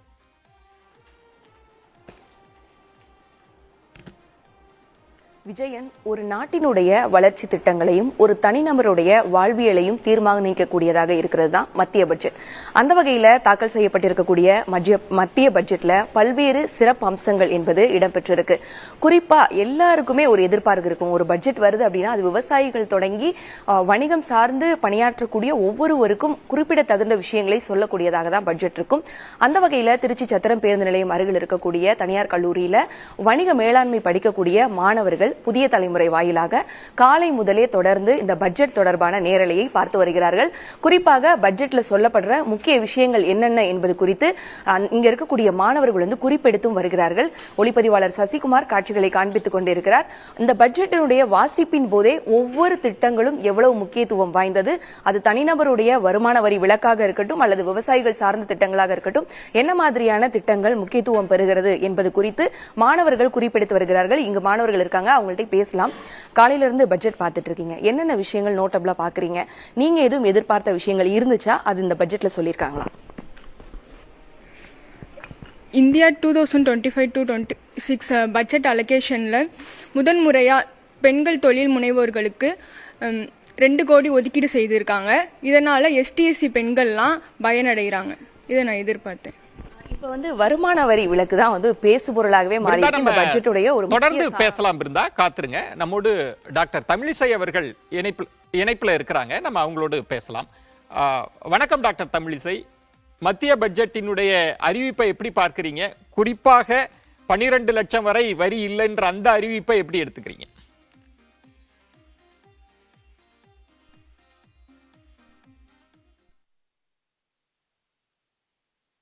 கொண்டாடக்கூடிய பட்ஜெட். தமிழ்நாட்டில் பொறுத்த வரைக்கும் ஒரு தமிழ் பாராளுமன்ற உறுப்பினராக இருந்து நிதியமைச்சராக இருந்து 8வது முறை பட்ஜெட்டை தாக்கல் செய்திருக்கிறார்கள் என்ற வகையில் முதலில் நாம் பெருமை கொள்வோம். இன்னொன்று, திருக்குறளை கையாண்டதற்கும் நாம் பெருமை கொள்வோம். எல்லாவற்றிற்கும் மேலாக இதுவரை சுதந்திரம் அடைந்து தாக்கல் செய்யப்பட்ட பட்ஜெட்டிலேயே பட்ஜெட் தாக்கல் செய்து முடிப்பதற்குள்ளேயே பொதுமக்கள் கொண்டாடக்கூடிய பட்ஜெட்டாக இருக்கிறது என்றால் அது மரியாதைக்குரிய மோடி அவர்கள் கொடுத்த இந்த 12 லட்ச வருமான வரி விலக்கு தான். சுதந்திரம் அடைந்த நாட்களில் இருந்து வந்த பட்ஜெட்டிலேயே இன்று மக்கள் மிகவும் மகிழ்ச்சியாக இருக்கிறார்கள். இது நேற்றைய தினமே மரியாதைக்குரிய பிரதமர் சொல்லி இருந்தார், நடுத்தர மக்களுக்கான லட்சுமி கடாட்சமான பட்ஜெட் என்று சொல்லி இருந்தால், உதாரணத்திற்கு ஒருவர் 10,000 சேமிச்சு வச்சாலே ஒரு வருஷம் முடியறதுக்குள்ள அவங்க லட்சாதிபதி ஆயிடுவாங்க.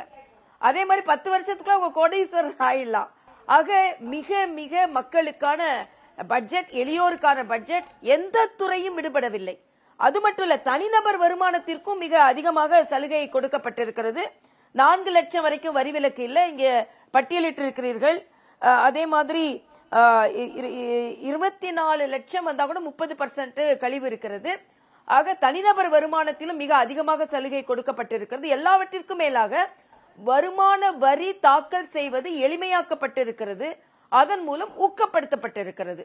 ஆக வரி வரியாக கொண்டாடக்கூடிய பட்ஜெட் என்று தான் நான் இதை சொல்ல முடியும். நன்றி டாக்டர் தமிழிசை. நம்ம தொடர்ந்து பேசலாம். இன்னும் நிறைய விஷயங்கள், கூடுதல் அம்சங்கள் குறித்தும் உங்களோட பேசணும். நம்ம தொடர்ந்து பேசலாம். மிக்க நன்றி டாக்டர். இப்போ வருமான வரி தொடர்பாக மக்களினுடைய பார்வைகள் டாக்டர் தமிழிசை எல்லாம் பேசினாங்க. இப்போ துறை சார்ந்த இந்த பட்ஜெட்டை டீகோட் பண்ணணும் அப்படின்னு நினைக்கிறேன். சுகாதாரத்துறை சார்ந்து இந்த பட்ஜெட்டில் அறிவிப்புகள் எப்படி பார்க்குறீங்க? சுகாதாரத்துறையில் நான் எந்த அறிவிப்புமே பார்க்கல, மேஜர் அறிவிப்பு. உதாரணமாக இந்தியாவினுடைய டோட்டல் பட்ஜெட்டில் எவ்வளோ இவங்க சுகாதாரத்துக்காக செலவு பண்ண போகிறாங்க, சுகாதாரத்தில் எவ்வளோ பப்ளிக் செக்டரில் செலவு பண்ண போகிறாங்க, எவ்வளோ ப்ரைமரி ஹெல்த் கேரில் ஸ்பெண்ட் பண்ண போகிறாங்க, இந்த மாதிரி ஒரு விவரமும் இல்லாமல் வந்து இதை கமெண்ட் பண்ண முடியாது. கமெண்ட் பண்ண விஷயங்கள்லேருந்து நான் சொல்ல வரேன். இந்த அங்கன்வாடி போர்ஷன் பற்றி அதை ஸ்ட்ரெங்தன் பண்ணுன்றதை பற்றி சொன்னாங்க. அங்கன்வாடி வந்து 25 வருடங்களுக்கு மேலாக இருக்கிறது. ஆனாலும் இன்னும் வந்து அந்த 2 வயதுலேருந்து 5 வயது உள்ள குழந்தைகள் வந்து எடை குறைவும் உயரம் குறைவும் கிட்டத்தட்ட 30-40 விழுக்காடு இருக்கிறாங்க. இதனுடைய காரணங்களை தீவிரமாக ஆராயாமல் அந்த துறையில் இன்னும் கொஞ்சம் வெறும் பணத்தை போடுறது மட்டும் இதை கொண்டு போய் தீர்க்க போகிறதில்ல. இது பணம் வேண்டும் நிச்சயம். ஆனால் ஏன் 25 வருஷமாக நம்ம சத்துணவு கொடுத்தோம் இன்னும் குழந்தைகள் வளர்ச்சி குறைவாக இருக்கிறார்கள் என்பதை நீங்கள் ஆராயாமல் வெறும் பணத்தை மட்டும் கொடுக்கறது வந்து more of the same. You are just doing repeating funds after funds, ஆனால் உங்களுக்கு ரிசல்ட் கிடைக்கல. ஆகவே இது ரிசல்ட்டை எதிர்பார்த்து பண்ண மாதிரி எனக்கு தெரியவில்லை. இது ஒன்று. ரெண்டாவது வந்து இவங்க வந்து மருத்துவக் கல்லூரி இடங்களை வந்து அதிகப்படுத்துறதா சொல்லியிருக்காங்க. 75,000 சீட்டுகள் அதிகப்படுத்த சொல்கிறாங்க. சரி, அதிகப்படுத்துறீங்க. இதில் எத்தனை பேரை வந்து நீங்கள் கவர்மெண்ட் செக்டாரில் அப்சார்ப் பண்ண போகிறீங்க? இன்றைக்கு உலகம் முழுவதும் ப்ரூவ் பட்ட உண்மை என்னவென்றால் கவர்மெண்ட் செக்டார் மட்டுமே வந்து மக்களினுடைய சுகாதாரத்தை ட்ரைவ் பண்ண முடியும். ப்ரைவேட் செக்டாரால் டெர்ஷரி கேர் உங்களுக்கு கொடுக்க முடியும். ஆனால் ஒரு நாட்டினுடைய சுகாதாரத்தை ட்ரைவ் பண்ணனா அது கவர்மெண்ட் செக்டாரால் தான் ட்ரைவ் பண்ண முடியும். ஆனால் இவங்க வந்து ஃப்ரெஷ் எம்ப்ளாய்மெண்ட்டுக்கான ஒரு அறிகுறி கூட தராமல் இந்த 75,000 டாக்டர்களை நீங்கள் உருவாக்கினால் அவர்கள் வந்து பிரைவேட் செக்டாருக்கு டியூட்டி டாக்டராகவும் கான்ட்ராக்ட் டாக்டராக தான் போக வாய்ப்பு உண்டு. தவிர அவர்களால் வந்து நாட்டினுடைய சுகாதாரத்துக்கு பெரும்பான்மையான நன்மை ஏற்படும் என்று நான் நம்பவில்லை. நீங்க இந்த பட்ஜெட்டை மட்டும் பார்க்காதீங்க. நேத்து இதே பாராளுமன்றத்தில் எக்கனாமிக் சர்வே டேபிள் பண்ணாங்க. எக்கனாமிக் சர்வேல டாக்டர்களுடைய நிலையை பத்தி என்ன சொல்லியிருக்கு தெரியுங்களா உங்களுக்கு? இது பாராளுமன்றத்தில் நேத்து டேபிள் பண்ணது. புதிதாக பாஸ் பண்ண எம்பிபிஎஸ் டாக்டருக்கு ஆண்டு வருமானம் எவ்வளோ தெரியுங்களா? 5 லட்சம். நம்ம 12 லட்சத்துக்கு டாக்ஸ் எக்ஸம்ஷன் கொடுத்ததுக்கு கை தட்டிட்டு இருக்கிறோம். ஆனால் பாராளுமன்றத்தில் நேற்று தாக்கல் செய்யப்பட்ட அறிக்கையின்படி எம்பிபிஎஸ் பாஸ் பண்ண ஒரு டாக்டருக்கு வருட வருமானம் 5 லட்சம். ஸ்பெஷலிஸ்ட் சீனியர் டாக்டர்கள், என்னை போல சீனியர் டாக்டர்களுக்கு, அதுவும் சிட்டியில், கிராமப்புறங்களில் சிட்டியில் ஒர்க் பண்ணுறவங்களுடைய ஆண்டு வருமானம் எவ்வளோ தெரியுங்களா? 12.5 லட்சத்திலிருந்து 18.4 லட்சம் தான். சரி, இந்த வருமானத்தில் நீங்கள் 75,000 டாக்டர்களை உருவாக்கினால் அவர்கள் எங்கே போவார்கள்? பேசலாம். நம்ம முதல் கட்ட கருத்தா எடுத்துக்கிறேன். செய்தியாளர் கௌசல்யா நம்மோடு இணைப்பில் இருக்கிறார். இந்த வரி விதிப்பு முறை அது பற்றி கூடுதல் தகவல்களை வழங்குவதற்காக கௌசல்யா நீங்க தொடரலாம். நன்றி விஜயன். இப்போ என்ன அப்படின்னா இன்னைக்கான தாக்கல் செய்த மத்திய பட்ஜெட்ல பெரிய அறிவிப்பு அப்படின்றத இன்னைக்கு எல்லாரும் கொண்டாடி இருக்கிற ஒரு விஷயம் என்ன அப்படின்னா 12 ஆண்டு, அதாவது 12 லட்ச ரூபாய், ஆண்டுக்கு 12 லட்ச ரூபாய் வருமானம் ஈட்டுபவர்களுக்கு வருமான வரி இல்லை அப்படின்னு சொல்லியிருக்காங்க. ஆனால் இது என்ன ஒரு விஷயம் பார்க்கணும் அப்படின்னா இது புதிய வரிமுறைகளை மட்டும்தான் இந்த மாதிரியான சலுகைகள் அறிவிக்கப்பட்டிருக்கு. பழைய வரிமுறைகளில் அப்படிங்கிறதுல பார்த்தீங்கன்னா எதுவும் பெருசாக எந்த அறிவிப்புகளையும் அவங்க சொல்லலை, நிதியமைச்சர் எதுவுமே சொல்லலை. அதில் பழைய வரிமுறை அமைப்புகள் அப்படிங்கிறது வந்து தான் நமக்கு எப்பயுமே சேவிங்ஸ் அப்படின்ற ஒரு ஸ்கீம்ஸ் எல்லாம் அதில் மட்டும்தான் இருக்குது. அதில் எதுவும் பெருசான அறிவிப்புகள் இருக்கா அப்படிங்கிறது எதுவும் குறிப்பிடலை, நிதியமைச்சர் குறிப்பிடலை. ஆனால் புதிய வரிமுறை என்ன சொல்லியிருக்காங்க அப்படின்னு பார்த்தீங்கன்னா 4 லட்சம் ரூபாய், அதாவது ஏற்கனவே எப்படி இருந்தது அப்படின்னா புதிய வரிமுறையில் 3 லட்சம் ரூபாய் வரைக்கும் வருமானம் ஆண்டுக்கு ஈட்டுபவர்களுக்கு வரி வந்து கிடையாது அப்படின்னு சொல்லியிருந்ததை இப்போ 4 லட்சம் ரூபாய் எடுத்த உடனே 0 to 4 lakhs வந்து நில் டாக்ஸ் அப்படின்றத அவங்க சொல்லிட்டாங்க. ஆனால் அடுத்தடுத்த ஸ்லாப் கொடுத்துருக்காங்க. 4 லட்சத்துலேருந்து 8 லட்சம் வரைக்கும் 5% அப்படின்றத கொடுத்துருக்காங்க. அடுத்தது 8 லட்சத்துலேருந்து 12 லட்சம் வரைக்கும் 10% அப்படின்னு கொடுத்துருக்காங்க. ஆனால் இதுக்கு எல்லாத்துக்குமான வரி வந்து 80,000 ரூபாய். இந்த 80,000 ரூபாய் முழுவதுமே விலக்கு அப்படின்றத தான் நிதியமைச்சர் வந்து நமக்கு அறிவிப்பை வெளியிட்டிருக்காங்க. அதாவது என்னன்னா புதிய வரிமுறையில் வருமான வரி கணக்கு இனிமேல் வர இந்த நடப்பு நிதியாண்டில் நம்ம கணக்கு தாக்கல் செய்தோம் அப்படின்னு சொன்னால் 12 லட்சம் ரூபாய் ரூபாய் ஆண்டுக்கு வருமானம் ஈட்டுபவர்களுக்கு நில் டாக்ஸ், அதாவது வரி செலுத்த வேண்டிய ₹1 கூட வரி செலுத்த வேண்டாம் அப்படிங்கிறது தான் நிதியமைச்சர் நமக்கு சொல்லியிருக்காங்க. ஆனால் அடுத்தடுத்த ஸ்லாப்ல இருக்கவங்களுக்கு பார்த்தீங்க அப்படின்னா 12 லட்சத்திலேருந்து 16 லட்சம் ரூபாய் வரைக்கும் 15% அப்படின்னு சொல்லியிருக்காங்க. 16 லட்சத்திலேருந்து 20 லட்சம் ரூபாய் வரைக்கும் 20% அப்படின்றதையும் சொல்லியிருக்காங்க. 20 லட்சத்துக்கு மேலே 24 லட்சம் ரூபாய் வரைக்கும் அப்படின்னு சொன்னா 25% வரி செலுத்தணும் அப்படிங்கிற ஒரு இதுவும் இருக்கு. 24 லட்சம் ரூபாய்க்கு மேல ஆண்டுக்கு வருமானம் ஈட்டுபவர்களுக்கு தான் சூப்பர் டாக்ஸ், அதாவது 30%. நம்ம இந்தியாவில் ஹையஸ்ட் டாக்ஸ் பே, அதாவது தனிநபர் வருமான வரியில அதிக வரி அப்படின்னு சொன்னா அது 30% தான். அது வந்து 24 லட்சத்திற்கு மேல இருக்கவங்களுக்கே வந்து நீங்க பே பண்ணணும் அப்படிங்கிறது தான் இந்த தடவை சொல்லியிருக்காங்க. ஆனா இந்த வருமான வரி சலுகைகள் இந்த பட்ஜெட்ல அறிவிக்கப்பட்டதுல ஒரு விஷயம் என்ன பார்க்கலாம் அப்படின்னு சொன்னீங்க அப்படின்னா, 2 வீடுகளுக்கு, நம்ம குடியிருக்கிற 2 வீடுகளுக்கு ஹவுஸ் ரெண்ட் அலவன்ஸை நம்ம சலுகைகளாக பெற முடியும். இது வந்து பேசிக்கலாக நம்ம என்ன பண்ணுவோம் அப்படின்னா, பழைய வரி விகிதத்தில் தான் நம்ம இந்த சலுகைகள் எல்லாம் நம்ம பெற முடியும். அப்படி பார்த்தீங்கன்னா இனி இந்த முறை தாக்கல் செய்கிறவங்க என்ன பண்ணலாம் அப்படின்னா, கணக்கு தாக்கல் செய்கிற 2 வீடுகளில் ஒருவேளை நம்ம அப்பா அம்மா கூட தனியாக இருக்குது, இப்போ நிறைய தனியாக இருக்கிற பழக்கங்கள் இருக்கு இல்லையா, அப்படி இருக்கும்போது அப்பா அம்மா கூட இருக்கலாம், அவங்களுக்கான ரெண்ட்டை கூட நீங்கள் இதில் அவைல் பண்ணிக்கலாம் அப்படிங்கிறத ஒன்று சொல்லியிருக்காங்க.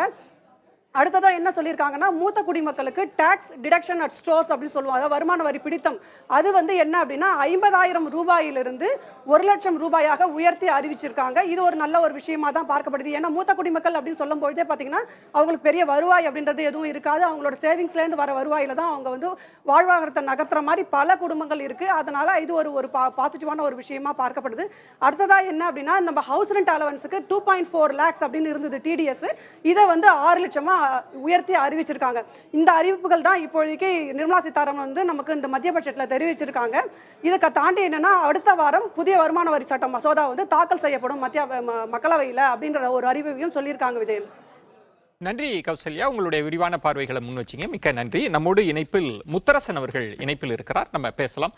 திரு முத்தரசன், எப்படி பட்ஜெட் தாக்கலாயிருக்கு? பட்ஜெட் அறிவிப்புகளில் முக்கிய அம்சமா எதை பார்க்குறீங்க? அதுவும் குறிப்பாக நடுத்தர தட்டு வர்க்க மக்கள் எதிர்பார்ப்பாக இருந்தது வருமான வரியில வந்து உச்சவரம்பை வந்து தளர்த்தி 12 லட்சம் வரைக்கும் மாற்றி இருக்கிறாங்க. இந்த அறிவிப்பையும் எப்படி பார்க்குறீங்க?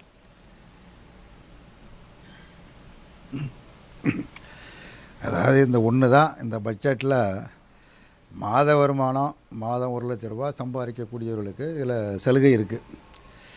மற்றபடி இந்த பட்ஜெட்டை பொறுத்தப்பட்ட வேறு எதை பற்றியும் இது கவலைப்படலை.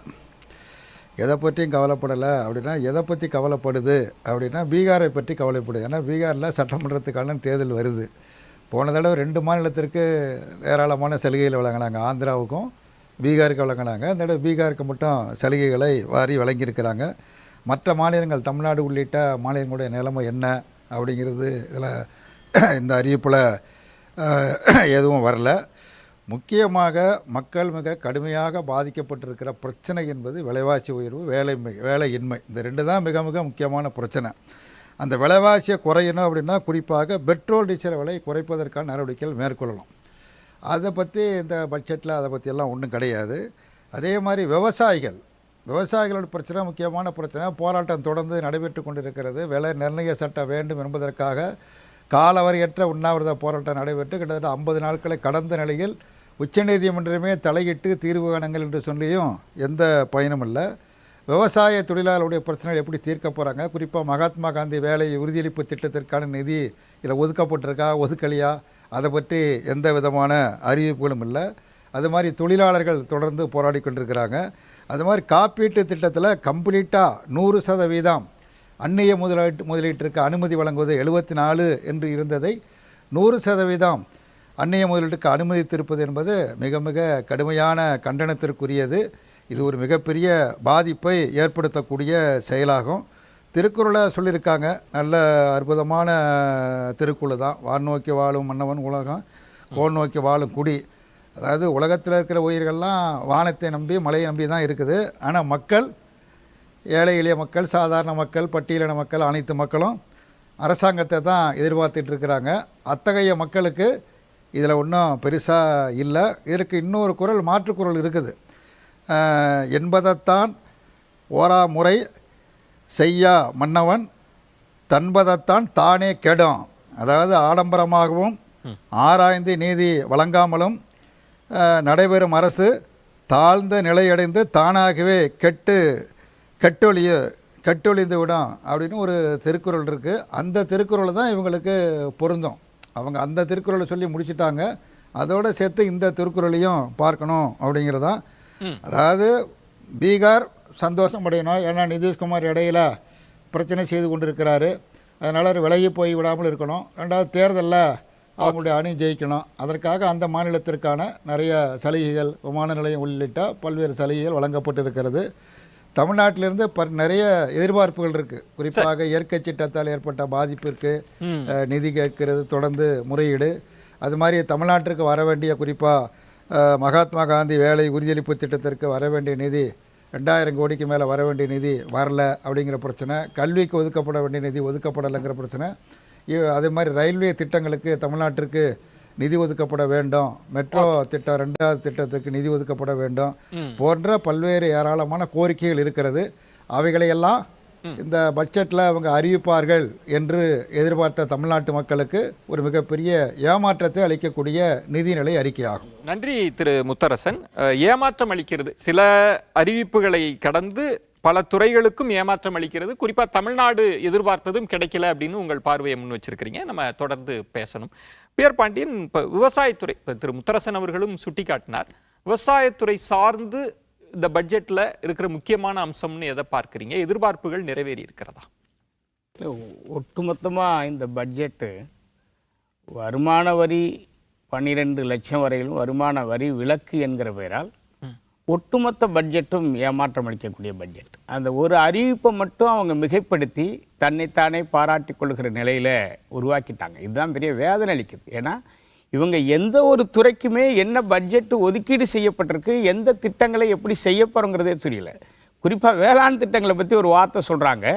வேளாண் திட்டங்களை மேம்படுத்துவதற்கான வகையில் மாநில அரசுகளோடு கலந்து பேசி திட்டம் போட போகிறாங்களா? திட்டத்தை சொல்வதற்கு தான் பட்ஜெட். பட்ஜெட் தாக்கல் பண்ணுவதற்கு முன்னதாக வேளாண் உற்பத்தியை பெருக்குவதற்கான திட்டங்கள் குறித்து மாநில அரசுகள் விவசாயிகளோடு கலந்து பேசி அதற்கான திட்டங்கள் அறிவிக்கிறது தான் பட்ஜெட், நிதி ஒதுக்கீடு செய்கிறது தான் பட்ஜெட். ஆனால் இது எல்லாமே தலைப்பு மாதிரி இருக்குது. இது ஒன்று இருக்குது. அதே போல் நீங்கள் வட மாநிலங்களுக்கான சில திட்டங்கள் இருக்குது. யூரியா உற்பத்தி நிறுவனங்களை உருவாக்குறதுக்கு இருக்குது. எங்களை பொறுத்தவரை என்னென்னா இதில் 2 அம்சம். இந்த 12 லட்சம் வரி விலக்க வச்சு ஒட்டுமொத்த பட்ஜெட்டையும் மக்களையும் கிட்டத்தட்ட ஒரு 98% பேர் வரி செலுத்த முடியாத மக்கள் வாழுகிற நாடு. 2% மக்களுக்கான வரி செலுத்துகிற இந்த வரி சலுகை, இது நீண்ட நாள் எதிர்பார்ப்பு, அதை நாம் வரவேற்கிறோம். ஆனால் இதை மட்டுமே வைத்து ஒட்டுமொத்த 98% மக்களுக்கான எந்த திட்டங்களையும் அறிவிக்காமல் ஏமாற்றி விட்டார்கள். இன்னொன்று என்னன்னா, இந்த நோக்கம் எதை, இந்த பட்ஜெட் முறைகள் எல்லாமே மூடி மறைக்கப்பட்டிருக்கு. இந்த பட்ஜெட்ல ஒட்டுமொத்தமாக மாநிலங்கள் மக்கள் தொகையின் அடிப்படையில் தேவைக்கேற்ப நிதி ஆதாரங்களை ஒதுக்கக்கூடிய திட்டங்கள் குறித்து இடம்பெறணும் வெளிப்படையா. இதில் இவங்க தொகுப்பா திட்டங்களை சொல்லிட்டு இந்த நிதி ஒதுக்கீடு குறித்து அறிவிக்காம, எந்தெந்த மாநிலங்களுக்கு என்னென்ன திட்டங்கிறத தேவையும் சொல்லாம ஒட்டுமொத்தமாக இதை மூடி மறைச்சிட்டு இவங்க அரசியல் பாகுபாட்டோடு தனக்கு தேவையான மாநிலங்கள், விரும்புகிற மாநிலங்களுக்கு நிதி ஒதுக்கீடு செய்கிற முறையும் இதில் இடம்பெற்றிருக்கு. அதனால தான் நாங்கள் இந்த ஒரு நாடு ஒரு தேர்தல் முறையை விவசாயிகள் எதிர்பார்க்குறோம். எங்களுடைய அடிப்படை கோரிக்கை குறைந்தபட்ச ஆதார விலை நிர்ணய சட்டம் கேட்டு 68 நாளாக சாகுவரை உண்ணாவிரத போராட்டம் மேற்கொண்டிருக்கிறார். அது பற்றி எதுவுமே இதில் இடம்பெறல. இன்னொன்று, உர தொழிற்சாலை நீங்கள் உருவாக்க போறீங்க, உரத்திற்கான மானியம் என்ன, உற்பத்தியை பெருக்க போறீங்க, உற்பத்தியை பெருக்குகிறவனுக்கு என்ன விலை நிர்ணயம் பண்ண போறீங்க, அதுக்கான அடிப்படை கொள்கை என்ன, எது பத்தியும் தெளிவற்ற நிலையில ஒட்டுமொத்தமாக மூடி மறைக்கப்பட்ட ஒரு நிதிநிலை அறிக்கையா இது இந்த 12 லட்சம் வரி விலக்கோட இதை முடிச்சிட்டாங்க. முதல் கட்ட கருத்தா எடுத்துக்கிறேன். நம்ம திரு ரகுநாதன், உங்களிடம் போவதற்கு முன்பாக திருப்பூரில் இருந்து நம்ம செய்தியாளர் இருக்கார். அந்த தகவலையும் வாங்கிட்டு நீங்க பேசுனீங்கன்னா சிறப்பா இருக்கும்னு நினைக்கிறேன். திருப்பூரில் இருந்து சுரேஷ் இணைப்பில் இருக்கிறார். சுரேஷ், இந்த பட்ஜெட்டை அங்க இருக்கக்கூடிய பின்னலாடை நிறுவனத்தினர் எப்படி பார்க்கிறாங்க? அவங்களுடைய முதல் கட்ட கருத்தா நீங்க கேட்டு சொல்லுங்க. இந்தியாவினுடைய ஆடை ஏற்றுமதியில், ஒட்டுமொத்த ஆடை ஏற்றுமதியில் திருப்பூரை பொறுத்தளவில் 30 முதல் 40% பங்களிப்பை அளித்துக் கொண்டிருக்கிறது. இந்நிலையில் இன்று தாக்கல் செய்யப்பட்ட மத்திய பட்ஜெட்டுடைய நிலை எப்படி இருக்கிறது, பின்னலாடைத்துறைக்கு எந்த வகையில் பயனுள்ளதாக இருக்கிறது என்பது குறித்து நம்மிடையே பேசுவதற்காக சிறு குறு ஏற்றுமதியாளர்கள் மற்றும் உற்பத்தியாளர்கள் சங்க தலைவர் முத்துரத்தினம் இருக்கிறார். அவரிடம் கேட்கலாம். சார், சிறு குறு தொழில் நிறுவனங்களுக்கான கடன் உயர்வை உச்சவரம்பை உயர்த்தியிருக்காங்க. தனிநபர் வருமான வரி உச்சவரம்பை உயர்த்தியிருக்காங்க. அது மட்டும் இல்லாமல் ஸ்டார்ட் அப்புக்கு கூடுதலாக நிதி ஒதுக்கப்படும் சொல்லியிருக்காங்க. இறக்குமதியில் சில சலுகைகள் அறிவிக்கப்படும் பின்னலாடைத்துறைக்கு சொல்லியிருக்காங்க. இந்த அம்சங்கள் எல்லாம் பின்னலாடைத்துறைக்கு எந்த வகையில் கை கொடுக்குன்னு நினைக்கிறீங்க? இல்லை, நீங்கள் ஒட்டுமொத்த இந்தியாவுடைய பட்ஜெட் அப்படின்னு பார்க்கும்போது ஓரளவுக்கு எம்எஸ்எம்இ செக்டாருக்கு மனதில் வைத்து பண்ணியிருக்காங்க. வரவேற்கிற விஷயம். தனிப்பட்ட முறையில் பார்த்தீங்கன்னா திருப்பூருடைய பின்னலாடைக்குன்னு தனிப்பட்ட முறையில் நம்ம பேச முடியாது. ஏன்னா இறக்குமதி வரி மட்டும் அவங்க அறிவிச்சிருக்காங்க. இறக்குமதி அப்படிங்கிறது பருத்திக்கு உண்டான இறக்குமதி 11% அது நீக்கிற மாதிரி இருந்தால் ஒரு பெரிய சப்போர்ட்டாக இருக்குது. அதே மாதிரி நம்ம இம்போர்ட் பண்ணுற மிஷினுக்கு டேக்ஸ் ஃப்ரீ மாதிரி பண்ணாங்கன்னா சப்போர்ட்டாக இருக்குது. மொத்தத்தில் இந்த பட்ஜெட் சிறு குறு நடுத்தர தொழிலுக்கு சப்போர்ட்டாக இருக்க மாதிரி பட்ஜெட்டாக இருக்குங்க. ஏன்னா நம்ம 12 லட்சம் வரைக்கும் வரி விலக்கு அறிவிச்சிருக்காங்க. அதே மாதிரி ஸ்டார்ட் அப் கம்பெனிக்கு 20 கோடி அறிவிச்சிருக்காங்க. புதிய தொழில் முனைவோருக்கு 5 லட்சம் வரைக்கும் அவங்க உருவாக்குறேன்னு சொல்லியிருக்காங்க. 1.5 லட்சம் கோடி எம்எஸ்எம்இக்கு உயர்த்தியிருக்காங்க வருமானத்தை. மொத்த இந்த பட்ஜெட் சிறு குறு நடுத்தர தொழிலுக்கு ஒரு சப்போர்ட்டாக இருக்கிற மாதிரி தான் நம்ம பார்க்குறோங்க. தனிப்பட்ட முறையில் திருப்பூருக்கு அப்படின்னு தனியாக நமக்கு சொல்கிறதுக்கு உண்டான விஷயங்கள் இல்லை. எப்படின்னா அதுக்குண்டான இது நாங்கள் கொண்டு கொடுக்கலைங்க. ஜவுளித்தொழில் விவசாயத்துக்கு அடுத்தபடியாக இருக்குது இந்தியாவில். ஆனால் ஜவுளித்தொழிலுக்கு என்ன தேவைன்னு சொல்லிப்போ நாங்கள் மத்திய அரசை பார்த்து தனிப்பட்ட முறையில் கோரிக்கை நாங்கள் வைக்கல. அவங்க தெரிஞ்ச அளவு இந்த சிறு குறு நடுத்தரவை பாதுகாக்கிற அளவு பட்ஜெட்டில் இருக்குது. இது வரவேற்கிறோம். சிறு குறு நிறுவனங்களுக்கு ஒரு பாதுகாப்பான ஒரு பட்ஜெட்டாக இந்த பட்ஜெட் அமைந்திருப்பதாக வரவேற்பு தெரிவித்திருக்கிறார் விஜயன். நன்றி சுரேஷ். திரு ரகுநாதன், ஒவ்வொரு மத்திய பட்ஜெட் தாக்கல் செய்கிற போதும் உங்களுடைய எதிர்பார்ப்பு எம்எஸ்எம்இ சிறு குறு தொழில்கள் எதிர்பார்ப்புகள் அப்படின்னு முதல்ல சொல்லுவீங்க. பட்ஜெட் தாக்கலான பிறகு இல்லை, நான் எதிர்பார்த்தது இல்லை, இந்த துறையே கவனிக்காமல் விட்டுட்டாங்க அப்படின்றது உங்களுடைய பார்வையாக இருக்கும். நான் இந்த பட்ஜெட் எப்படி இருக்கு? இப்போ திருப்பூரிலிருந்து பேசுகிறவர் சிறு குறு தொழில்களுக்கு முக்கியத்துவம் இருப்பதா சொல்றார். உங்கள் பார்வை என்ன? விஜயன், இன்றைய நாட்டினுடைய நிலைமை என்ன அப்படின்றத தரவுகள் சொன்னதை நேற்றைக்கு எக்கனாமிக் ரிப்போர்ட்ல சொன்னார். மொத்த பட்ஜெட்ல இருந்த கண்டென்ட் இந்த 12 லட்சம் ரூபாய் வருமான உயர்வுக்கு இல்லைன்றதுல மாறி போயிடுச்சு. அது தவறான ஒரு ஃபோக்கஸாக நான் பார்க்குறேன். போன ஆண்டு 7 லட்சம் வரை வருமானம் வாங்குபவர்களுக்கு வரி கிடையாது. அந்த 7 12ஆக்கப்பட்டிருக்கிறது. 7 லட்சம் அப்படின்றது கிட்டத்தட்ட 55,000 ரூபாய்னு எடுத்துக்கலாம் மாதம். இன்றைக்கு அது 1 லட்சம். அப்படின்னா என்ன? 1 லட்சம் ரூபாய் வரைக்கும் சம்பாதிக்கிறவங்களுக்கு அவர்களால் வரி கட்ட முடியாத ஒரு சூழ்நிலை, விலைவாசி உயர்வு இந்த நாட்டில் இருக்கா அப்படின்றது முதல் கேள்வியாக வருது. இரண்டாவது கேள்வி, இந்த டிஸ்டன்ஸ் கேப்பில் 7 லட்சத்திலிருந்து 12 லட்சத்துக்குள்ள இருக்கக்கூடியவர்கள் அல்லது 7 லட்சத்திற்கு மேலே வருமானம் ஈட்டுபவர்கள் அப்படின்னு பார்த்தா மொத்த மக்கள் தொகையில் வெறும் 2% தான். 1 லட்சம் ரூபாய் மாத வருமானம் பெறுபவருக்கு ஆண்டிற்கு 75,000 ரூபாய் மிச்சப்படுத்த முடியும் என்றால் மாதம் 5,500 ரூபாய் மிச்சப்படுத்த முடியும் 1 லட்சம் ரூபாய் சம்பளம் வாங்குறவங்க. இதனால என்ன டிமாண்டை இன்க்ரீஸ் பண்ண முடியும்னு நினைக்கிறீங்க? சொல்லுங்க பார்க்கலாம். ரெண்டாவது கவலை எனக்கு என்ன இருக்கு இந்த பட்ஜெட்லன்னா, ஏற்கனவே நாங்கள்லாம் சொல்லிக்கிட்டு இருந்தது எம்எஸ்எம்இனுடைய ரீகிளாசிஃபிகேஷன் பண்ணும் பொழுது மாதம் 2 லட்சம் ரூபாய் டர்ன் ஓவர் பண்ணுறவனும் அந்த எம்எஸ்எம்இ கேட்டகரியில் வருவாங்க. மாதம் 20 கோடி ரூபாய் டர்ன் ஓவர் பண்ணுறவங்களும் அந்த எம்எஸ்எம்இ கேட்டகரியில் வருவாங்க. இன்றைக்கு அந்த 250 கோடி டர்ன் ஓவரை 500 கோடி ஆக்கியிருக்கோம். அப்போ ஒரே ரோடில் நடை பயணம் போகிறவங்களும் இருக்க போகிறாங்க, சைக்கிளில் போகிறவங்களும் இருக்க போகிறாங்க, ஆட்டோவில் போகிறவங்களும் இருக்க போகிறாங்க, காரில் போகிறவங்களும் இருக்க போகிறாங்க, லாரியில் போகிறவங்களும் இருக்க போகிறாங்க. படித்து சொன்னது இந்த எம்எஸ்எம்இலிருந்து மைக்ரோ என்டர்பிரைசஸை பிரித்து விடுங்கள், அவர்களுக்கான பாதை தனியாக இருக்க வேண்டும். நாட்டில் உள்ள அனைத்து சிறு குறு தொழில்களிலும் கிட்டத்தட்ட 99% மைக்ரோ என்டர்பிரைசஸாக இருக்கும் பொழுது அவர்களுக்கு நாம் கொடுக்கக்கூடிய அளவுகோல் அல்லது ரூல் ஆஃப் த கேம் ஒரு மீடியம் என்டர்பிரைசஸ்க்கு இருக்கக்கூடியதாகவே இருக்க முடியாது. அந்த எதிர்பார்ப்பு இந்த முறையும் பூர்த்தி அதை ஏன் கொண்டு போனாங்கன்றது ஒரு பெரிய கேள்விக்குறியா இருக்கு. ஒண்ணு. இரண்டாவது, நான் அந்த லிஸ்ட் என் கையில் இப்போ பட்ஜெட் டவுன்லோட் பண்ணலாம், யார் வேணாலும் பார்க்கலாம். MSME கீழே பார்த்தீங்கன்னா ஒரு 6 ஸ்கீமை கொண்டு வந்திருக்கோம். அந்த 6 ஸ்கீமுமே புதிதான ஒரு ஸ்கீமா எனக்கு தோணலை. இன்னும் கடனை எப்படி அதிகப்படுத்தி தர்றது, இன்னும் கடனை எப்படி ஏற்படுத்தி கொடுக்கறதுன்னு சொல்றோம். அந்த கடனை அடைப்பதற்கான வழி எது?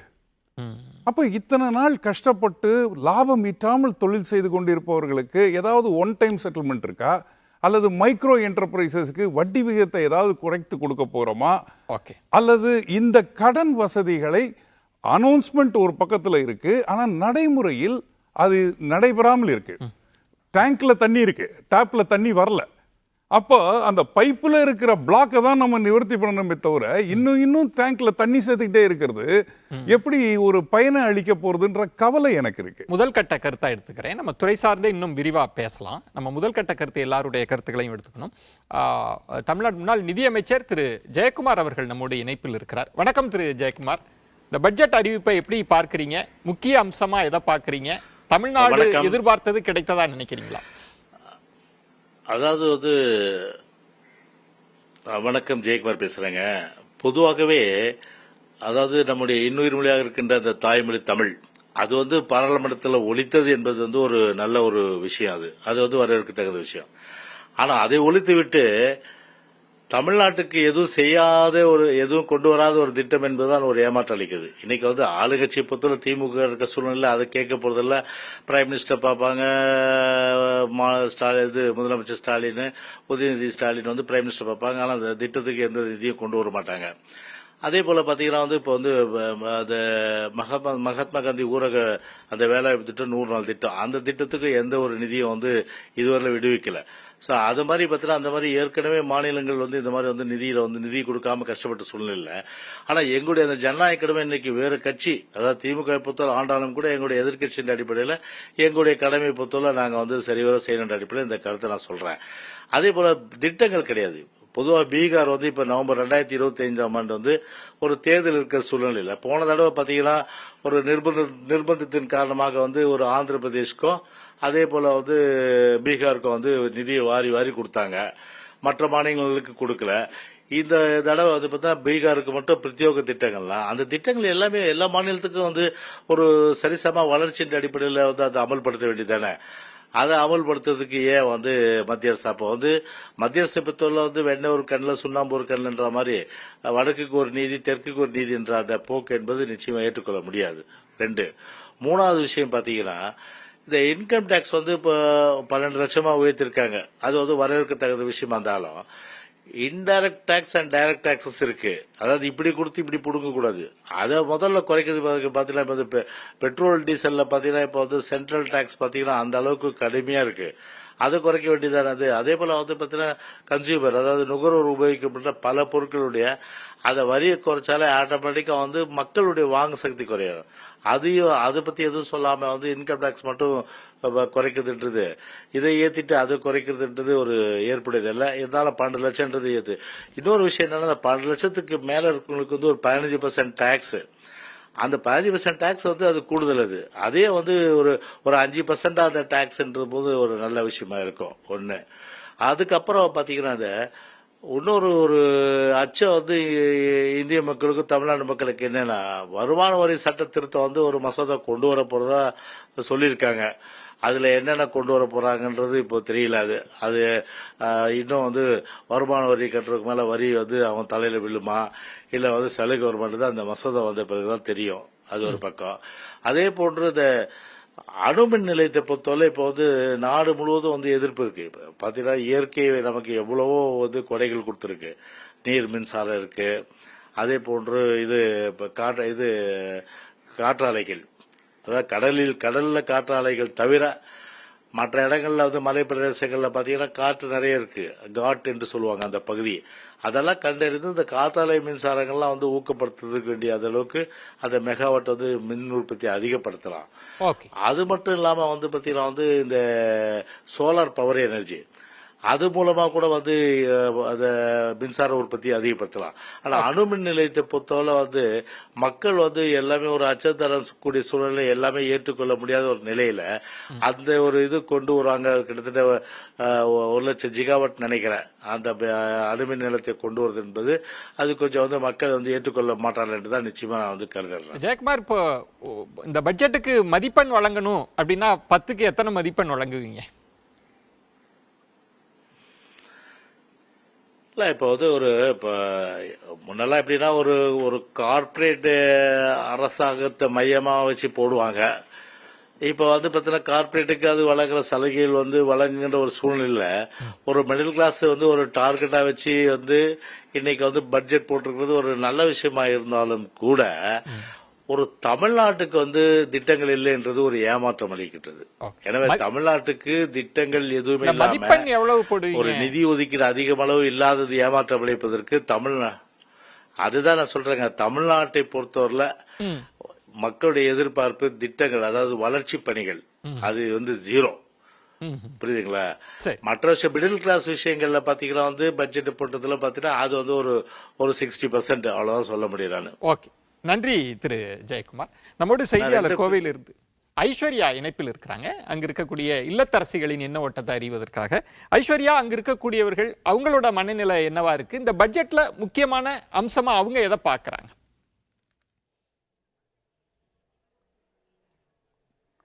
தற்போது நம்மிடையே மீனா சுவாமிநாதன், அவர் ஒரு இல்லத்தரசி, கணக்காளர் மற்றும் தொழில் கூட்டமைப்பிலையும் இருக்காரு. அவரிடமே பேசுவோம். எல்லாரும் எதிர்பார்த்துட்டு இருந்தது இந்த தனிநபர் ஒரு வருமான வரி உச்சரிப்பு 12 லட்சமாக உயர்த்தப்பட்டதை எந்தெந்த வகையில் பயனுள்ளதாக இருக்கும்? 12 லட்சம் அப்படிங்கிறது வந்துங்க, இப்போ முதல்ல எப்படி இருந்ததுன்னா வேரியஸ் ஸ்லாப்ஸ் வந்து அப்படியே தான் கண்டினியூ ஆகுது. பட் அடிஷ்னல் ஸ்லாப்ஸ் எல்லாம் கொடுத்துருக்காங்க நியூ ரெஜீமில்.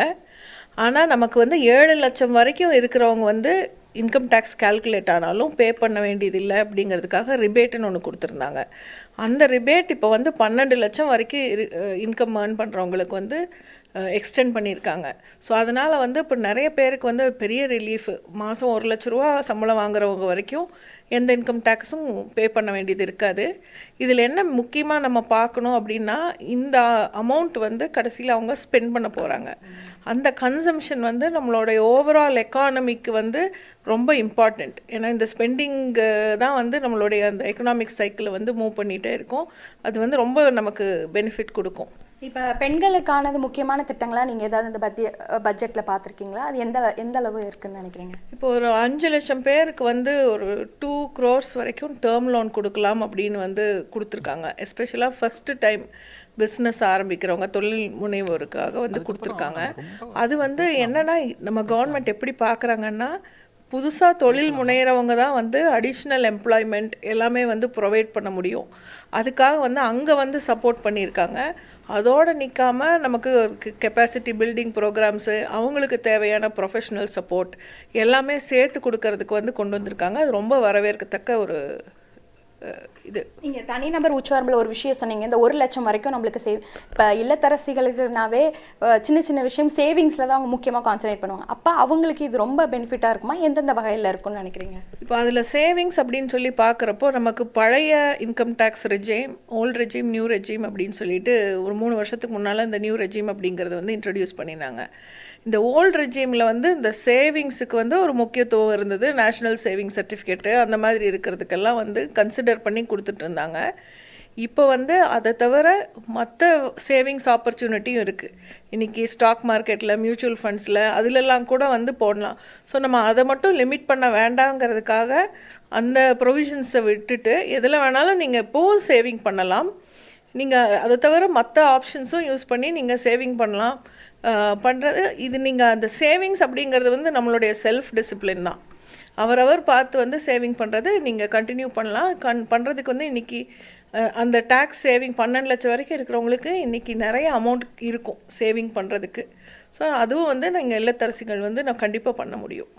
விஜய், நீங்களே கேட்டிருப்பீங்க, ஒரு இல்லத்தரசியாகவும் சரி, ஒரு தொழில் அமைப்புகளுக்கு அவங்க தொடர்ச்சியாக கணக்காளராக வந்துடும், அவங்களோட கருத்தை நீங்கள் கேட்டிருப்பீங்க விஜய். நன்றி ஐஸ்வர்யா. நம்ம தொடர்ந்து பேசலாம். இளங்கோவன், இப்போ துறை சார்ந்து உங்களோட முதல் கட்ட கருத்து தான் நான் கேட்டிருக்கிறேன். இதில் உள்ள இன்னும் கொஞ்சம் டீட்டெயில்டாக பேசலாம்னு நினைக்கிறேன். ஒரு பட்ஜெட் தனிநபர் வருமான வரி விகிதத்தை தாண்டியும் பல்வேறு அம்சங்கள், கிட்டத்தட்ட ஒரு பாலிசி டாக்குமெண்ட் அப்படின்னு தான் சொல்லணும். இதுல ரயில்வேலையும் மக்களுக்கு நிறைய எதிர்பார்ப்புகள்லாம் இருந்தது. அதுல ரொம்ப முக்கியமான கீ பாயிண்ட்ஸ்னா எதை சொல்லுவீங்க? அதாவது ரயிலுங்கிற வார்த்தையே இல்லை, எங்கேயுமே ரயில்வே பற்றியே பேசவே இல்லை. இந்த ரயில்வே பட்ஜெட்டும் பொது பட்ஜெட்டும் மெர்ஜ் பண்ணதுக்கு பிறகு ரயில்வே பற்றின தகவல்களே நமக்கு கிடைக்கிறதில்ல. பட்ஜெட்டில் இன்டரிம் பட்ஜெட்டில் அவங்க ஒரு அறிவிப்பு கொடுத்தாங்க. போன இன்டரிம் பட்ஜெட்டில் என்ன அறிவிப்பு கொடுத்தாங்கன்னா, அதுக்கு முன்னாடி 2021 51 வரைக்கும் 30 ஆண்டு திட்டம், அது வந்து 38 லட்சம் கோடி செலவு பண்ணி express dedicated corridors, freight, express எல்லாம் போட போகிறோன்னு சொன்னாங்க. இது வந்து share of the transport, freight transport national ஷேரில் 27% இருக்குது, 40% ஆக போகிறோம். ஸ்பீடை குட்ஸ் ட்ரெயின் 30 கிலோமீட்டர் இருக்குது, அது 50 கிலோமீட்டர் ஆகும். எக்ஸ்பிரஸ் ட்ரெயின்ஸோட ஸ்பீடு வந்து 50 கிலோமீட்டர் இருக்குது, அதை வந்து 80 கிலோமீட்டர் 130 கிலோ ஆகும்னு சொல்லி இதெல்லாம் சொல்லி திட்டம் போட்டாங்க. அந்த திட்டம் என்னாச்சுன்னு இப்போ தெரியாது. எக்கனாமிக் சர்வேலையும் அதை பற்றி ஒன்றும் கிடையாது. இன்டரிம் ரிலீஃபில், இன்டரிம் பட்ஜெட்டில் அவங்க என்ன பண்ணாங்கன்னா, அந்த திட்டத்தை கை விட்டுட்டு 3 காரிடார் அறிவித்தாங்க. 3 காரிடார் என்ன? Energy, mineral and cement corridor. 2வது போர்ட் கனெக்டிவிட்டி காரிடார். 3வது ஹை டிராஃபிக் டென்சிட்டி காரிடார். இந்த 3 காரிடார் 40,000 கிலோமீட்டருக்கு 11 லட்சம் கோடி செலவு பண்ணி பண்ண போகிறோம் அப்படின்னு போன இன்டரிம் பட்ஜெட்டில் அறிவித்தாங்க தேர்தலுக்கு முன்னாடி. அதுவும் அது மாதிரி பண்ணிட்டா என்ன பண்ண போகிறோன்னா, அது கோல்டன் கோஆர்டினேட்டர், தங்க நாற்கர சாலை, அது கூட என்ன சொன்னாங்கன்னா சதுர்புஜ், அம்ரித் சதுர்புஜ்னு பேர் வச்சாங்க.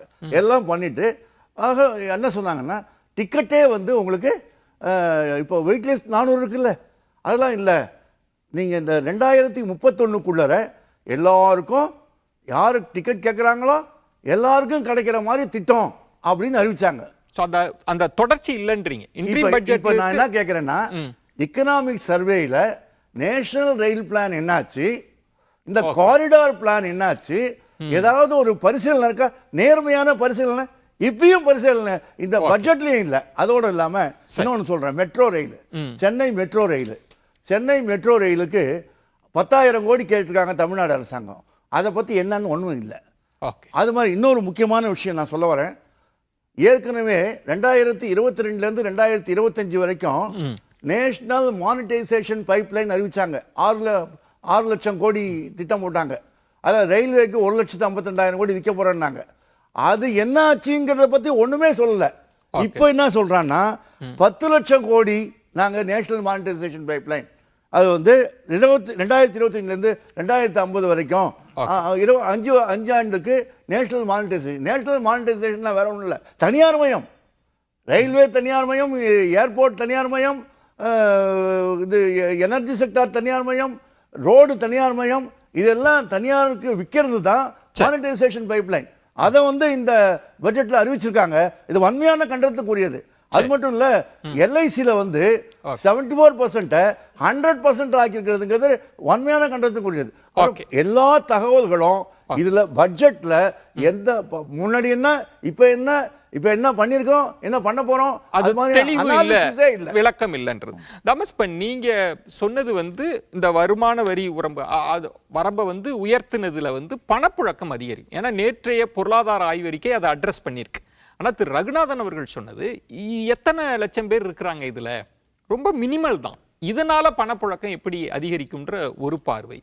பலரும் குறிப்பிட்டது, எந்த அறிவிப்புமே துறை சார்ந்து இல்லை. இந்த வருமான வரி விகித அந்த உச்சவரம்பு உயர்த்தினதை தவிர வேற பெரிய அறிவிப்புகள் இல்லைன்றதை எப்படி எடுத்துக்கிறது? இல்லை, துறை சார்ந்த அறிவிப்புகள் வந்து பார்லிமெண்ட் டேபிளில் தான் அதை ப்ரெசென்ட் பண்ணுவாங்க. பட்ஜெட் துறையில் வந்து அது வராது, தனியாக தான் அது பார்க்கணும். அது இன்னைக்கு ஈவினிங்கே அது கிடச்சிடும். துறை சார்ந்து எல்லா துறைக்கும் வந்து அதுக்குடைய எந்த அளவுக்கு ஒதுக்கீடு இருக்கிறது தெரியும். இது இன்னொன்று பார்த்தீங்கன்னா, இந்த பொருளாதார ஆய்வறிக்கை ப்ரெசென்ட் பண்ணதில் 6.3 6.8 வரை ஜிடிபி growth இருக்குன்னு சொல்கிறாங்க. இது 2030க்கு $10 ட்ரில்லியன் அளவுக்கு நம்ம வளர்ச்சி அடையணும்னா அது 8% வளரணும். இப்போ வந்து நம்ம 6.8% தான் வளர்ந்துட்டுருக்கோம். இனிமேல் வளர்ச்சி வந்து அதிகமாக வரும், தேவைப்படுது. அதுக்கு வந்து தனியார் மூலதன முதலீடுகள் தேவை. தனியார் மூலதன கேபெக்ஸ் வேணும்னா நுகர்வோர்கிட்ட வந்து பணம் இருக்கணும். ஏன்னா தனியார் வந்து முதலீடு பண்ணணும்னா அவனுக்கு லாபம் வந்தால் அந்த இடம்தான் திரு ரகுநாதன் அவர்கள் கேட்டது. நுகர்வோர் வாங்கும் திறன் அதிகரிப்பது இந்த பட்ஜெட் அறிவிப்பின் மூலம் இருக்குமா? கண்டிப்பாக வந்து சேலரியா வந்து 1 லட்சம் சம்பாதிக்கிறவங்க ஆண்டுக்கு எவ்வளவு பேர் இருப்பாங்க? 98% இதுக்கு வெளியில இருக்காங்க. இந்தியாவோட பாப்புலேஷன் வந்து அதாவது 1.4 பில்லியன். அதுல 2% ஒரு கன்சிடரபிள் நம்பர் தான். அது வந்து நம்ம நாடு வந்து பெரிய ஹைலி பாப்புலேட்டட் கண்ட்ரி. அந்த நம்பரை நீங்க கால்குலேட் பண்ணீங்கன்னா அது பெரிய அமௌண்ட். அது 5000 ரூபாய் சேமிப்பு இருந்தாலும் கூட அந்த 5000 ரூபாய் வந்து இந்த அளவுக்கு மல்டிப்ளை ஆகுது. இன்னொன்று என்ன பார்க்கணும்னா தனியார் மயத்தில் வந்து கேபெக்ஸ் இல்லை, தட் இஸ் மூலதன முதலீடு இல்லை. இந்த ஆய்வறிக்கையில் ரொம்ப கிளியராக சொல்லியிருக்காரு திரு ஆனந்த நாகேஸ்வரன் அவர்கள், சிஏ. அவர் என்ன சொல்லியிருக்காரு, India Inc swimming in profit must pay staff more. அதாவது ப்ராஃபிட் வந்து 33% உயர்ந்திருக்கு, ஆனால் ஊதியம் வந்து 12% கூட உயரல. தனியார் மயத்தில் வந்து ஊதியம் உயரவில்லை. இதுதான் வந்து மேஜர் பிரச்சனை. அரசாங்க ஊழியர்கள் வந்து ஒரு மாடல் எம்ப்ளாயராக இருக்காங்க. 7th பே கமிஷன் இப்போ நடந்துட்டு இருக்கு. 8வது ஊதிய கமிஷன் வந்து அறிவிக்கப்பட்டு விட்டது. ஆனால் அவங்க கவர்மெண்ட் சைடில் இது எல்லாமே பண்ணுறாங்க. ஆனால் ப்ரைவேட் சைடில் ஊதியம் இது வந்து ஐடி செக்டரில் மட்டும் இல்லை, எல்லா செக்டர்லையும் வந்து ஊதியம் வந்து உயர வேண்டும். அது வந்து இந்தியாவில் இல்லை. ஐடி செக்டர் ஃபார் எக்ஸாம்பிள் அதுல நம்ம ரொம்ப இன் டீடைல் வேண்டாம், மக்கள் புரியுற மாதிரியும் பேசினா ரொம்ப நல்லா இருக்கும்ன்றதுனால இப்ப இந்த பொருளாதார ஆய்வறிக்கை அட்ரஸ் பண்ணதை மத்திய பட்ஜெட் அதுக்கு நிவாரணம் கொடுத்திருக்கிறதா நம்புறீங்க? எஸ், அது கொடுத்திருக்கு. அந்த ஆய்வறிக்கையில் என்ன கொடுத்திருக்கின்றது வந்து தனியார் மயத்தில் வந்து மூலதன முதலீடுகள் அதிகப்படுத்தணும், அப்ப வேலை வாய்ப்புகள் அதிகமாக. கோவையிலிருந்து செய்தியாளர் சுதீஷ் இணைப்பில் இருக்கிறார். சுதீஷ், நீங்க தொடரலாம்.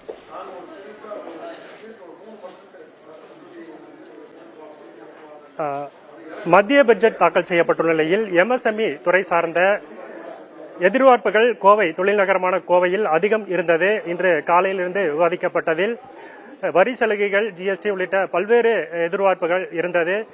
எம்எஸ்எம்இ சார்ந்த அறிவிப்புகள் மத்திய பட்ஜெட்டில் தாக்கல் செய்யப்பட்டிருக்கிறது, அறிவிப்புகள் வெளியாகி இருக்கிறது. இது குறித்து பேசுவதற்காக தென்னிந்திய பொறியியல் உற்பத்தியாளர் சங்கத்துடைய தலைவர் மிதுன் நம்முடன் இருக்கிறார், அவருடன் பேசலாம். சார் வணக்கம். இப்போ எம்எஸ்எம்இ துறை வந்து நாட்டினுடைய வளர்ச்சியில ஒரு முக்கிய பங்கு வகிக்கிறது. கிட்டத்தட்ட ஜிடிபியில் 30% 35% அதோடைய பங்களிப்பு இருக்கக்கூடிய சூழ்நிலையில தற்போது வெளியாகி இருக்கக்கூடிய பட்ஜெட்டில் வெளியாகக்கூடிய அறிவிப்புகள் எந்த அளவுக்கு சாதகமாக இருக்கிறது? நீங்கள் எதிர்பார்த்த அம்சங்கள் அதில் இருக்கிறதா? வணக்கங்க. எம்எஸ்எம்இஸ் பொறுத்த வரைக்கும் இந்த பட்ஜெட்ல வந்து வரவேற்கத்தக்க விஷயங்களும் இருக்கு, ஏமாற்றங்களும் இருக்குங்க. வரவேற்கத்தக்க விஷயத்துல பாத்தீங்கன்னா கொலாட்டரல் இல்லாத கடன் வந்து 5 கோடியிலிருந்து 10 கோடிக்கு இன்க்ரீஸ் பண்றேன்னு சொல்லியிருக்காங்க சிறு குறு தொழிலுக்கு. அது ரொம்ப வரவேற்கத்தக்க விஷயம். அது வந்து ரொம்ப நாளா கேட்டுட்டு இருந்தோம். நாங்க இன்ஃபேக்ட் 20 கோடி வரைக்கும் கேட்டிருக்கோம், பட் இப்போ 10 கோடி வரைக்கும் கொடுத்துருக்காங்க. அது ஒரு நல்ல விஷயம் தான். கிரெடிட் கார்ட்ஸ் வந்து கொடுக்குறான்னு சொல்லியிருக்காங்க சிறு குறு தொழிலுக்கு 5 லட்சம் வரைக்கும். அது ஒரு ரொம்ப முக்கியமான பாயிண்ட். நேஷனல் மேனுஃபேக்சரிங் மிஷன் அப்படிங்கிறது வந்து ஒன்று சொல்லியிருக்காங்க. அது வந்து என்னன்றது வந்து ஒன்றும் தெரியல, அனக்ஷர் பாருங்கன்னு தான் சொல்லியிருக்காங்க. அது என்னன்றது வந்து வெயிட் பண்ணி பார்க்கணும். ஜல்ஜீவன் மிஷன் வந்து எல்லாத்துக்கும் குடிநீர் வந்து 2028க்குள்ள வந்து எல்லாத்துக்கும் இப்போ 15 கோடி பேத்துக்கு போய் சேர்த்திருக்கோம். 2028க்குள்ள வந்து எல்லாத்துக்குமே போய் சேர்த்திடணும் அப்படின்னு சொல்லியிருக்காங்க. இது ஒரு மிக நல்ல மிகப்பெரிய திட்டம், நல்ல திட்டம். ஏன்னா அதுல பம்ப் செட்ல இருந்து பைப்பு, கேபிள், நிறைய கம்பெனி, நிறைய இண்டஸ்ட்ரி அதுல வந்து ஜாயின் ஆயிருக்கிறதுனால வந்து அது ரொம்ப நல்ல திட்டமா இருக்கு. ஸ்டார்ட் அப் பண்ணக்கூடியவங்களுக்கு வந்து 10 கோடி வரைக்கும் வந்து இன்ட்ரெஸ்ட் ஃப்ரீ லோன் தரேன்னு சொல்லி, interest free collateral free loan தரேன்னு சொல்லியிருக்காங்க. அது ரொம்ப முக்கியமான பாயிண்ட். ஏமாற்றம் என்னென்னலாம் அளித்ததுன்னா, நாங்கள் இப்போ தொழில் வந்து ஒரு மந்த நிலையில இருக்கிறதுனால வந்து டர்ன் ஓவர் எல்லாத்துக்குமே டிராப் ஆயிட்டு இருக்கு. இதனால வந்து நாங்க வந்து இன்ட்ரெஸ்ட் லிமிட் வந்து 25% இருந்து 40% பண்ணி கேட்டிருந்தோம். அது வந்து எந்த ரெஸ்பான்ஸும் வரல கவர்மெண்ட் கிட்ட இருந்து. இன்ட்ரெஸ்ட் சப்வென்ஷன் கேட்டிருந்தோம் சிறு குறு தொழிலுக்கு. ஏன்னா இந்த மந்தனையில இருந்து கொஞ்சம் வெளியே வர்றதுக்கு வந்து இந்த இன்ட்ரெஸ்ட் சப்வென்ஷன் கேட்டிருந்தோம், மானியம், இன்ட்ரெஸ்ட்ல வந்து மானியம் கேட்டிருந்தோம். அது வந்து எங்களுக்கு எதுவும் வரல. மூலப்பொருள் வங்கி கேட்டிருந்தோம், அது அனௌன்ஸ்மெண்ட் வரல. எக்ஸ்போர்ட் கிளஸ்டர் ஒன்று வேணும், கோயம்புத்தூருக்கு இருந்து எக்ஸ்போர்ட் வந்து ஊக்குவிக்கிறதுக்கு வந்து எக்ஸ்போர்ட் கிளஸ்டர் கேட்டிருந்தோம், அதுவும் எங்களுக்கு அனௌன்ஸ்மெண்ட் வரல. இதெல்லாம் ஏமாற்றம் அளிச்சது. ஓவரால் பாத்தீங்கன்னா ரெண்டு வரவேற்கத்தக்க விஷயமும் இருந்தது, கொஞ்சம் ஏமாற்றங்களும் இருந்திருக்கு. இந்த ஜாப் ஆர்டர் எடுத்து செய்யக்கூடிய கிட்டத்தட்ட 50,000க்கும் மேற்பட்ட நிறுவனங்கள் கோவை சார்ந்து இருக்கு. ஸோ இந்த விஷயங்கள், ஏமாற்றமாக அடிக்கக்கூடிய விஷயங்கள் எந்த அளவுக்கு பாதிப்பை ஏற்படுத்தும் நீங்க நினைக்கிறீங்க? இது வந்து புதுசா பாதிப்பை ஏற்படுத்த போறது இல்லைங்க. நான் ஏற்கனவே பாதிக்கப்பட்ட கம்பெனிகளை வந்து ஊக்குவிக்கிறதுக்கு வந்து நாங்க கேட்டிருந்தது. அந்த விதமான அந்த ஒரு ஹெல்ப் வரல அப்படிங்கிறது மட்டும்தான். இது வந்து எக்ஸ்ட்ராவா வந்து பாரம் எதுவும் கொடுக்க போறது இல்லை. இப்போ ஏற்கனவே இருக்கக்கூடிய பாரம் மீண்டும் தொடரக்கூடிய நிலையில்தான் எம்எஸ்எம்இ துறையிலிருந்து அதிகமாக எதிர்பார்க்கப்பட்ட விஷயங்கள் தற்போது அவர்களுக்கு கிடைக்கவில்லை என்ற ஒரு ஏமாற்றம் இருக்கிறது.